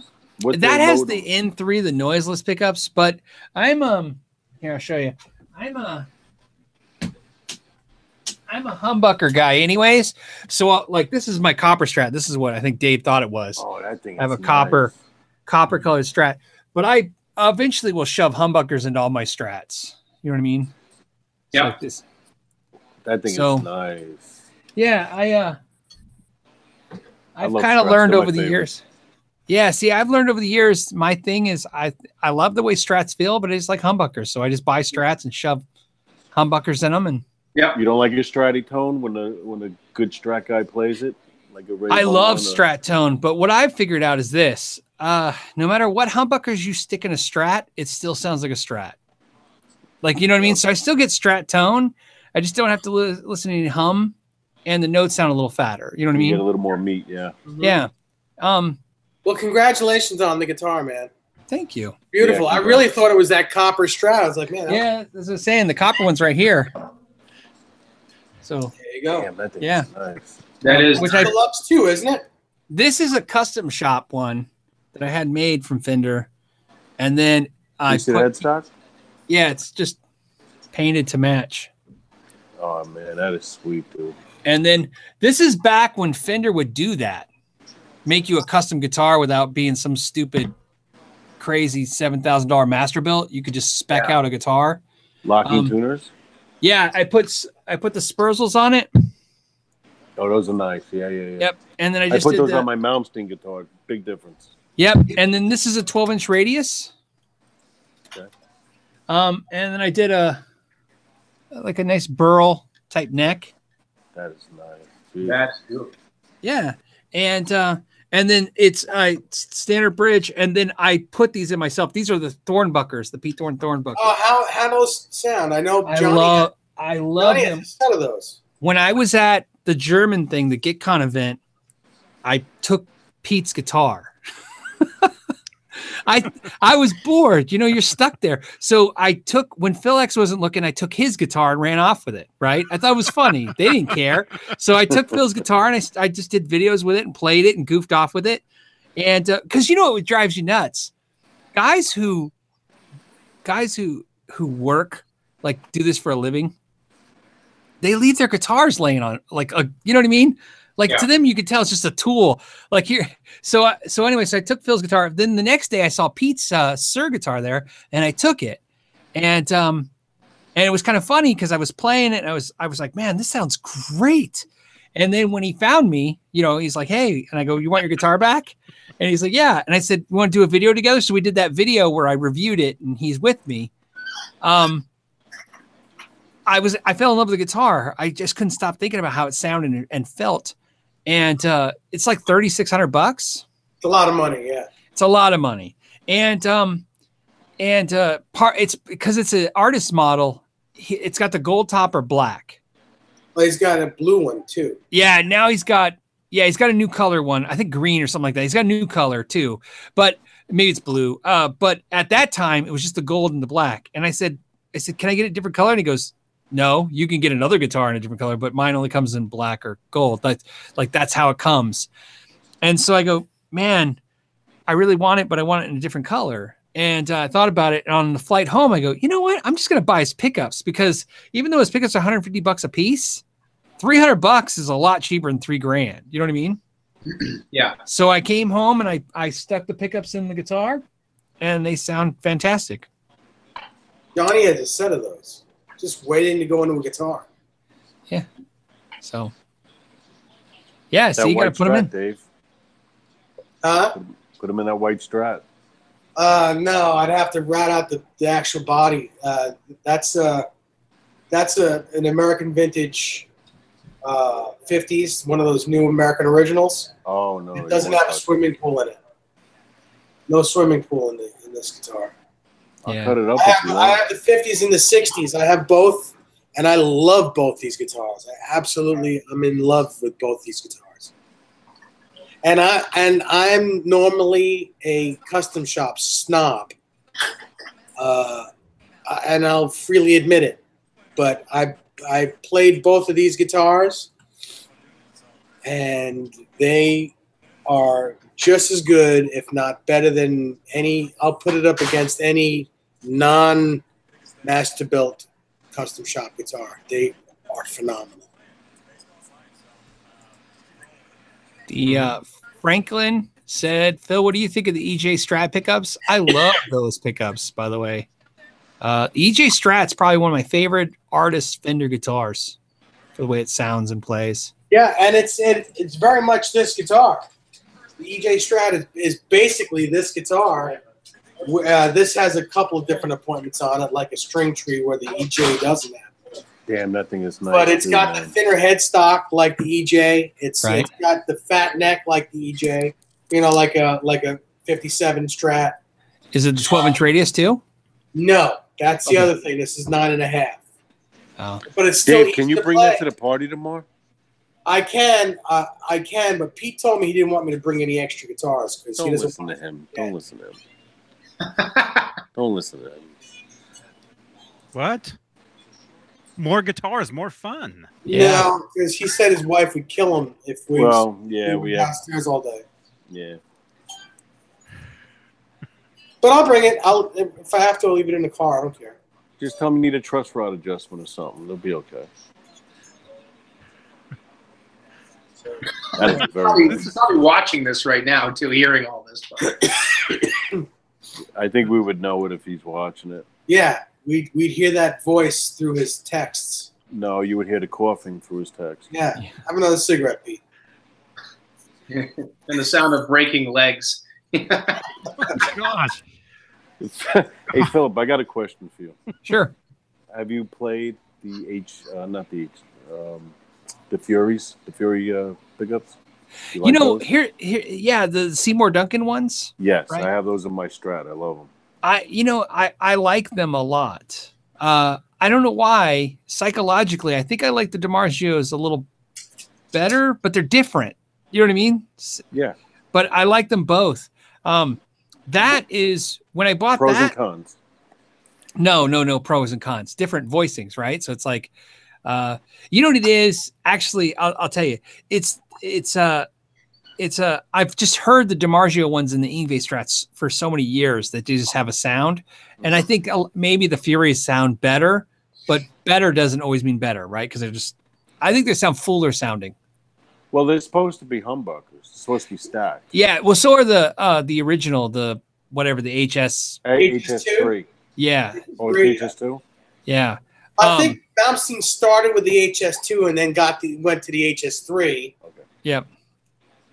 And I think now Eric Johnson has an HS2 in the bridge of his old guitars.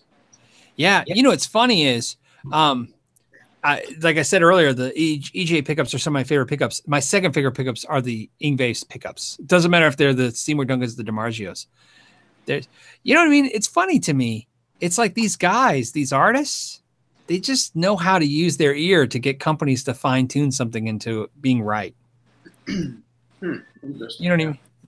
Agreed. That's what Eddie is. Like I said this all the time. Like to me, it's like, okay, Eddie Van Halen for sure. Then Billy Gibbons is another one. There are certain artists that are great artists, but then there are certain artists that are great artists, but they're also great producers. You know what I mean? So great guitar player, great producer. Then there's certain artists that are great songwriters, right? So, you know, and they could be any one of the three or all the three. And then to me, there's a fourth element. So you have producer, songwriter, and then guitar player, right? Which is artist. And then you have product developer or product manager. And some guys, like to me, Billy Gibbons and Eddie Van Halen are just really great at communicating to a company, just like an album, like they would talk to a producer. This is what I want it to sound like. Gibbons is tone, man. He's got tone. Well, I got it. You know, you gotta kind of link Vi into that too. I mean, oh sure, the Gem guitar itself. What is that? That's the guitar that has been in production the longest of any signature guitar ever. Yeah, he gets where the loophole is. Because it's one guitar. So like they say Ibanez says it's the #1 selling artist guitar of all time. Right? And the reason is I always forget, but I did a video explaining it and I still forget why Gibson Les Pauls don't count. But there's a reason why they discredit the Gibson Les Paul, because it's not an artist guitar, it's something else. It's a model. Well, yeah, see, I don't know. But so if you go to the idea that Gibson Les Pauls are an artist guitar too, then Steve Vai is the second, right? Yeah. And I always thought that was odd. I'm like, how could Van Halen not sell more guitars than Vai? But I think the loophole is because Van Halen's been Kramer's, Charvel's, Peavy's, Music Man's, and EVH's, where Ibanez gets to say just one guitar, the Gem, counts across the entire line. And scary enough, Ibanez doesn't include the RG 550s and stuff as being part of that. You know what I mean? It's just the monkey grip guitar and the 7-string. Right. So I mean, technically, you know what I mean? I mean, it's hard to say that that's not part of that guitar too. You know what I mean? Because we all know. But in the big picture, Eddie sold more guitars. I think so. Here's why they don't know. See, nobody knows. Here's why they don't know. None of those companies are going to talk to each other. Ernie Ball's never going to give EVH the stats they need and PV the stats. You know what I mean? They need all their stats, their numbers sold, right? To accumulate it all up and finally say this is what he sold as a guitar line. So they can't say. You know what I mean? They can speculate, but fortunately, Ibanez doesn't have to speculate. They know how many units have been moved. Right. He sold 1 million. I want to say it was like 3 years ago, 2 years ago. They hit 1 million. So 1 million gems sold. Wow, Jesus. Yeah. And the gems still got the DP158s and the DP159s in them. I still use them in my Ibanez. I love the Evolution. Most of those guitars have Evolutions in them. A couple of the models have the Dark Matter or the Gravity Storm. Yeah. A couple of different models, but most of them have Evolutions in them. Yep. But I love those pickups. Mm-hmm. Yeah, they're great. To me, they sound very much like the Wolfgang pickups. They're just very high output, good sounding pickups. See, and Blank Palette 2 says, I really doubt EVH sold more guitars. Yeah, see, it's tough. I don't know if he did or not. It's just, to me, in my head, it's weird to think that Steve Vai outsold Van Halen. Like, think about it this way. Put it the other way around. Think about how many albums Van Halen has sold versus Steve Vai. Mm-hmm. Oh, forget. And that's accumulatively Steve Vai. Take all of the albums, Steve Vai. You know what I mean? His albums, Van Halen, or the Roth albums, the Zappa albums. I'm sure Van Halen still wins. You know what I mean? Right. Yeah. Yeah. I think Van Halen still wins with just one record. Yeah. Right. I mean, so, and again, you know, and so that's my thing. It's like, to me, it's like when you hear about Vai's numbers, which are verifiable, right? Ibanez is like, yeah, that's how many units we moved. You think, God, well, Eddie's had to do something like that, right? Or more or something. Well, I can see, I mean, first of all, I can see how Vai would sell more guitars. Maybe not Vai selling the guitars, but I could see how Ibanez would sell more Vai guitars than Van Halen guitars. I mean, especially with Music Man. Music Man, they pushed out, from what even Eddie said, let's be generous and say 2,500 guitars a year. That's being very generous for 4 years. Right. It's 10,000 guitars.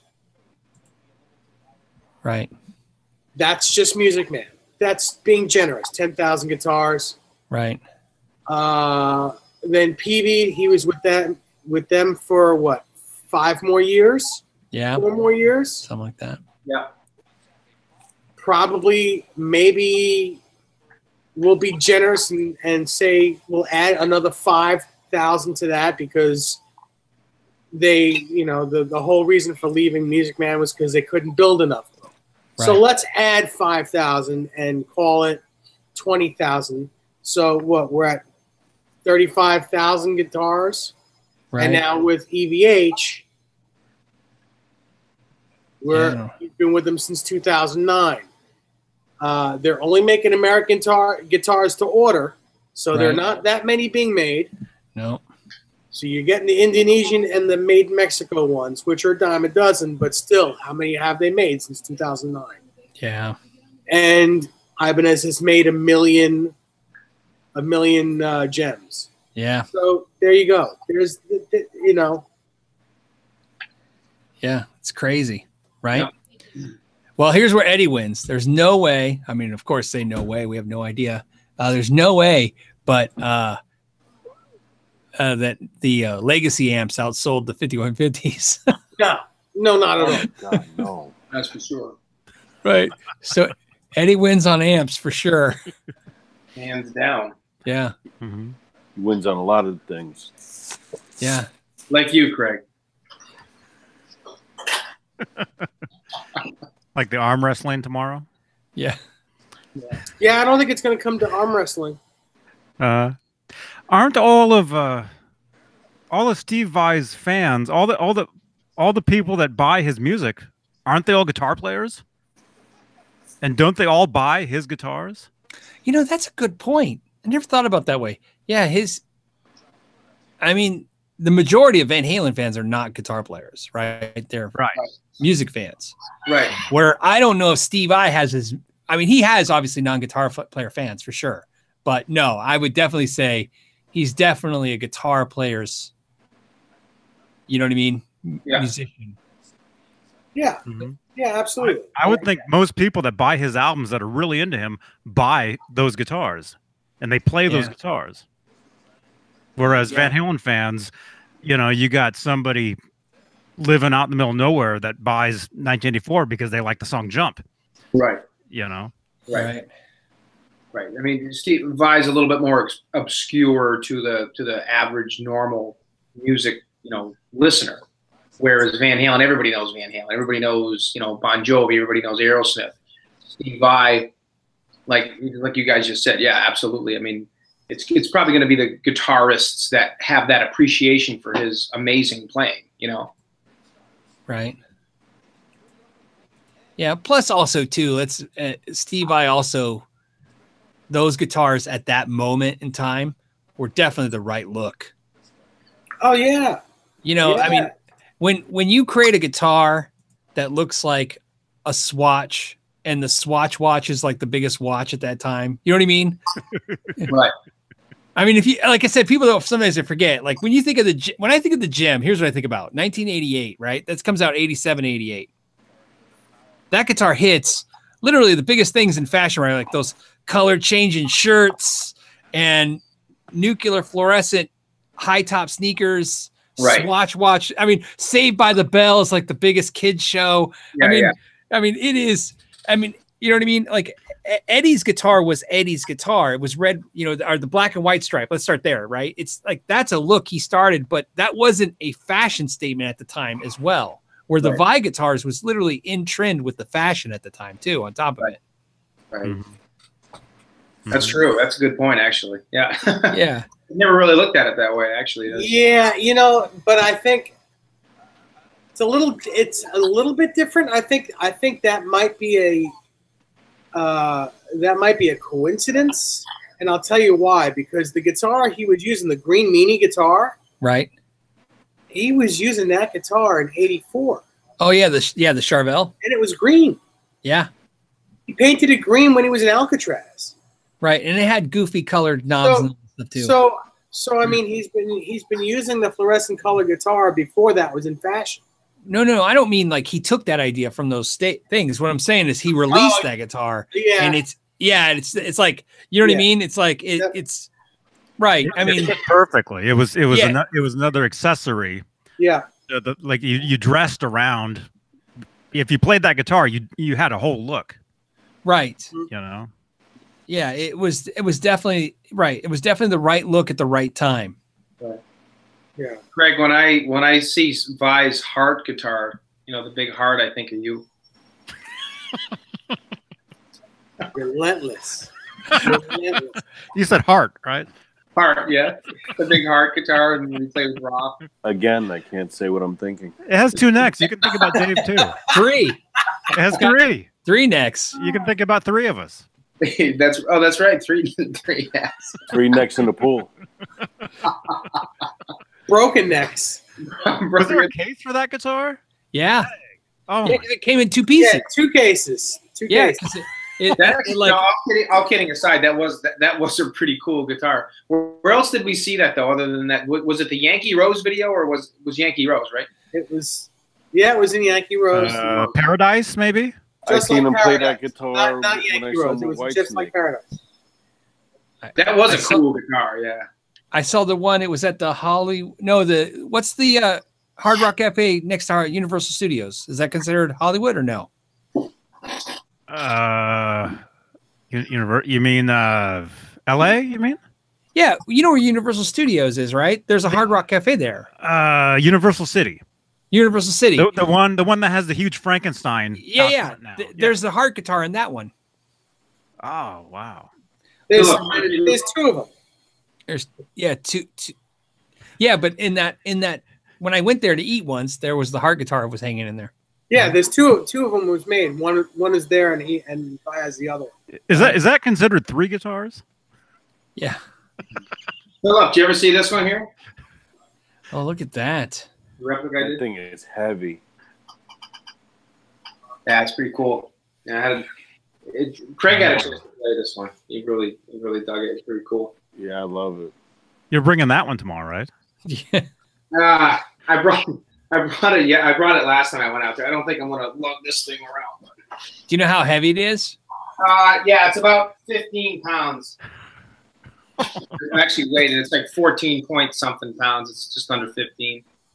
It's a heavy guitar, but you know the funny thing is, it's actually not hard to play as far as when you're holding it. I mean, I don't play it standing up very often. When I play, like I was playing Secrets on it this morning, and it's actually kind of comfortable. It really, I mean, I thought it was. It's not as awkward as you'd think. Kind of fun. Kind of fun to play. You mean like this conversation? Yeah. Kind of like this conversation. Mm-hmm. Nice. Hmm. So what do we got Discord. going on? I don't know. Are we good? I'm good. We're going on 7:30. I know Philip just got done with what, Rob's an gonna hour? get his beauty 2 suit. hours? Yeah, I do an hour. So he's already been on for a long time. Yeah, I think you guys got to rest up for your party tomorrow. Well, Rob has to get up and drive, so I'll be up early in the gym anyway, so I got to make sure I'm in good shape for Craig. You should just lift that guitar above your head a couple times. I know.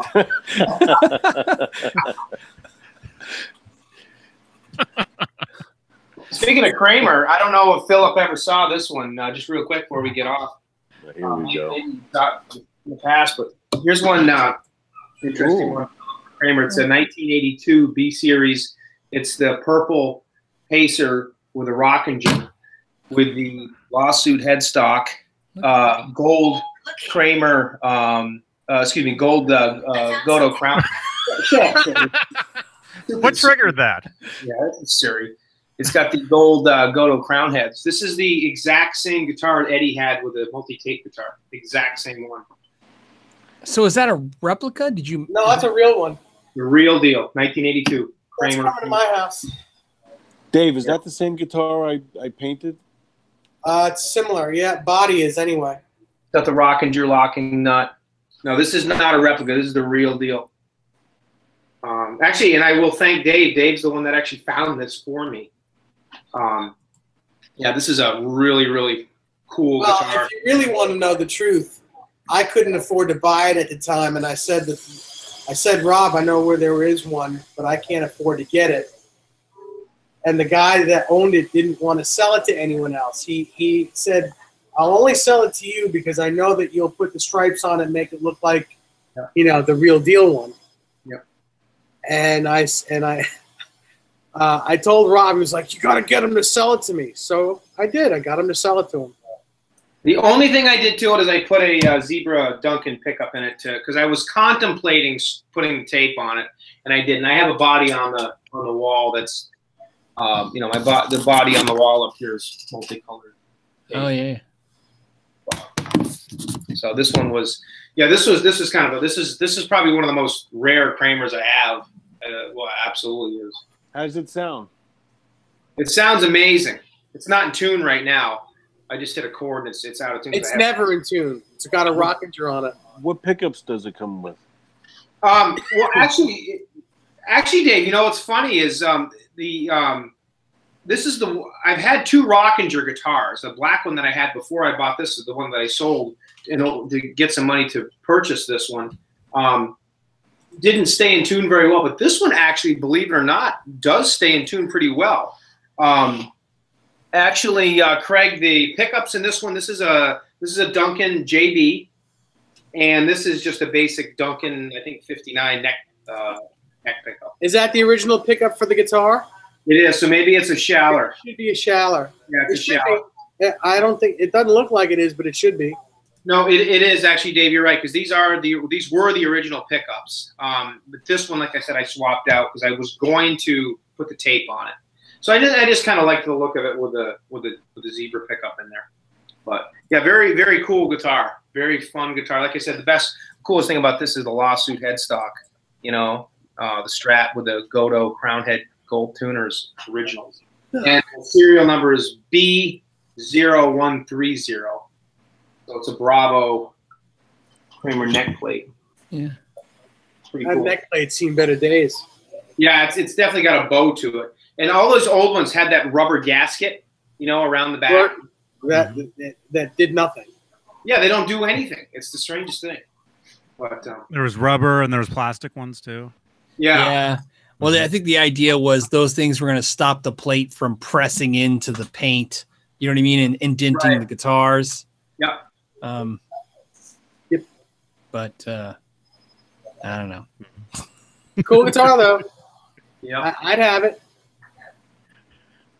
Yeah, that is cool. I'm gonna have it. Cool. May as well tell them about your new guitar that you get into. Which one? I don't. Yeah. I know. I'm thinking of upgrading. I got to get rid of this one first. I got to get rid of my Shark Destroyer replica if I'm going to get the one Dave has there. Dave's is just a little bit more accurate than mine. But You guys are nuts. I know. Really. I love mine. I mean, mine's the real deal. It's not an Epiphone. It's a real custom-made one. It's just that I like Dave just a little bit better. So I'm always looking to upgrade. It's the same thing with my 5150. I mean, there's no reason to get rid of that. I did just so I could upgrade it. Hey, you know, you know, Philip, are we ever satisfied? We're never satisfied. No, well, I think that's the whole point of the collection. The whole point of collecting is to constantly try to refine the collection. Exactly. Right. You know, and that's what I advocate all the time when I tell people all the time, collectors, what I love about collectors, doesn't matter if you collect Beanie Babies, Star Wars action figures, guitars, you name it. Collectors by nature are informed consumers. So It's not like they're just idiots out there buying stuff, you know, right? They make decisions all the time based on, like, you know what I mean? And then, you know, and so you build up a collection. That's why I think what people don't realize sometimes is when they see a bunch of guitars behind somebody or a bunch of stuff, they don't realize, like, that's years, if not decades of collecting. You know what I mean? Yeah. No one just slapped down a big wallet on a counter and bought all that stuff. You know what I mean? It's just over time. Yeah, that's what gets me. Everyone is like, "Oh, you must be a millionaire." I'm like, I can't afford to get a sandwich. I've had these for 30 years. You know. I know. Dave brings up a good point. It's funny because even before Dave and I knew each other, I mean, when we started doing this stuff, it was like, what, 20-something years ago, Dave? I mean, you know, when I started painting these things and building these replicas, it was like 95. And, you know, Scott Smith and Jerry Leica were the guys that I learned from how to do all this stuff. Those guys were like become very good friends with both of them in the process. And all these years, and it's like, you know, about, I don't know, 15 years ago, I heard about Dave Nesdall's collection, you know, Dave Nesdall's guitar collection. It's like, whoa. I mean, I really didn't know him. I didn't talk to him, but I'd seen him with stuff on the internet. He'd seen my stuff, you know, because there was only a very small handful of us that had 30-plus Van Halen replica guitars. You know, there was Scott, there was Jerry, there was myself, there was Dave, and a couple of others that had this type of collection. And again, it's something that's taken 20-plus years to accumulate. And it's not like I just go out and buy another guitar. I usually have to, you know, wheel and deal and to do something in order to get it, or I'll just get the parts and I'll slowly, you know, over time get the body, get the neck, get the hardware. But I always try to make it as accurate and exact as I possibly can. But this isn't something that just we did in 5-6 years. Yeah. But it's funny because I'll go to Dave's house and I'll see his guitars, and it's so cool because it's just like, whoa, it looks exactly like my room. Reminds me so much of the passion that I have. And that's why it's cool, to hang out with guys like Phillip and Craig and Johnny and, all these guys, Dave, everybody. It's so nice to have people that share the same passion. And to look at like what you got in the background there too, Phillip, like, like your Strats and all your pedals. I mean, that is just so cool. That is, it's such a joy to hang out with you guys and just, talk about this stuff and see this stuff, Don't worry, Craig. I'll give you a big kiss tomorrow. See, So I got my cute, hot Robert. for teacher guitar right here. We're going to talk about hot for Craig tomorrow. Oh man! All right. Are we good? Okay, now I'm good. Yeah, I've had enough of this guy. All right. All right, so I'll see you guys around 1 o'clock tomorrow. Yeah, 1:30 or something, give or take. Yep. Yeah, I'll be hitting the road around 8 and probably take about 3.5 hours to get there, 3.5, 4 hours, depending on how traffic is. If no traffic, yeah. Well, I have some nice company riding out with me, so I'll be entertained. So don't worry. Don't get jealous. Don't get her in the pool. Don't worry. All right. Phillip, it was really cool. Phillip, it was really cool hanging out with you tonight. Absolutely. great. Nice meeting you, man. Yeah, Phillip, awesome. It's always awesome to see you. Thank you Where are the guys other for guys? having me on and let me hang out. Yes. Where's the Jays and the Steves and the Calebs? Where are those guys? I guess that's the later show. I think that's later. Yeah.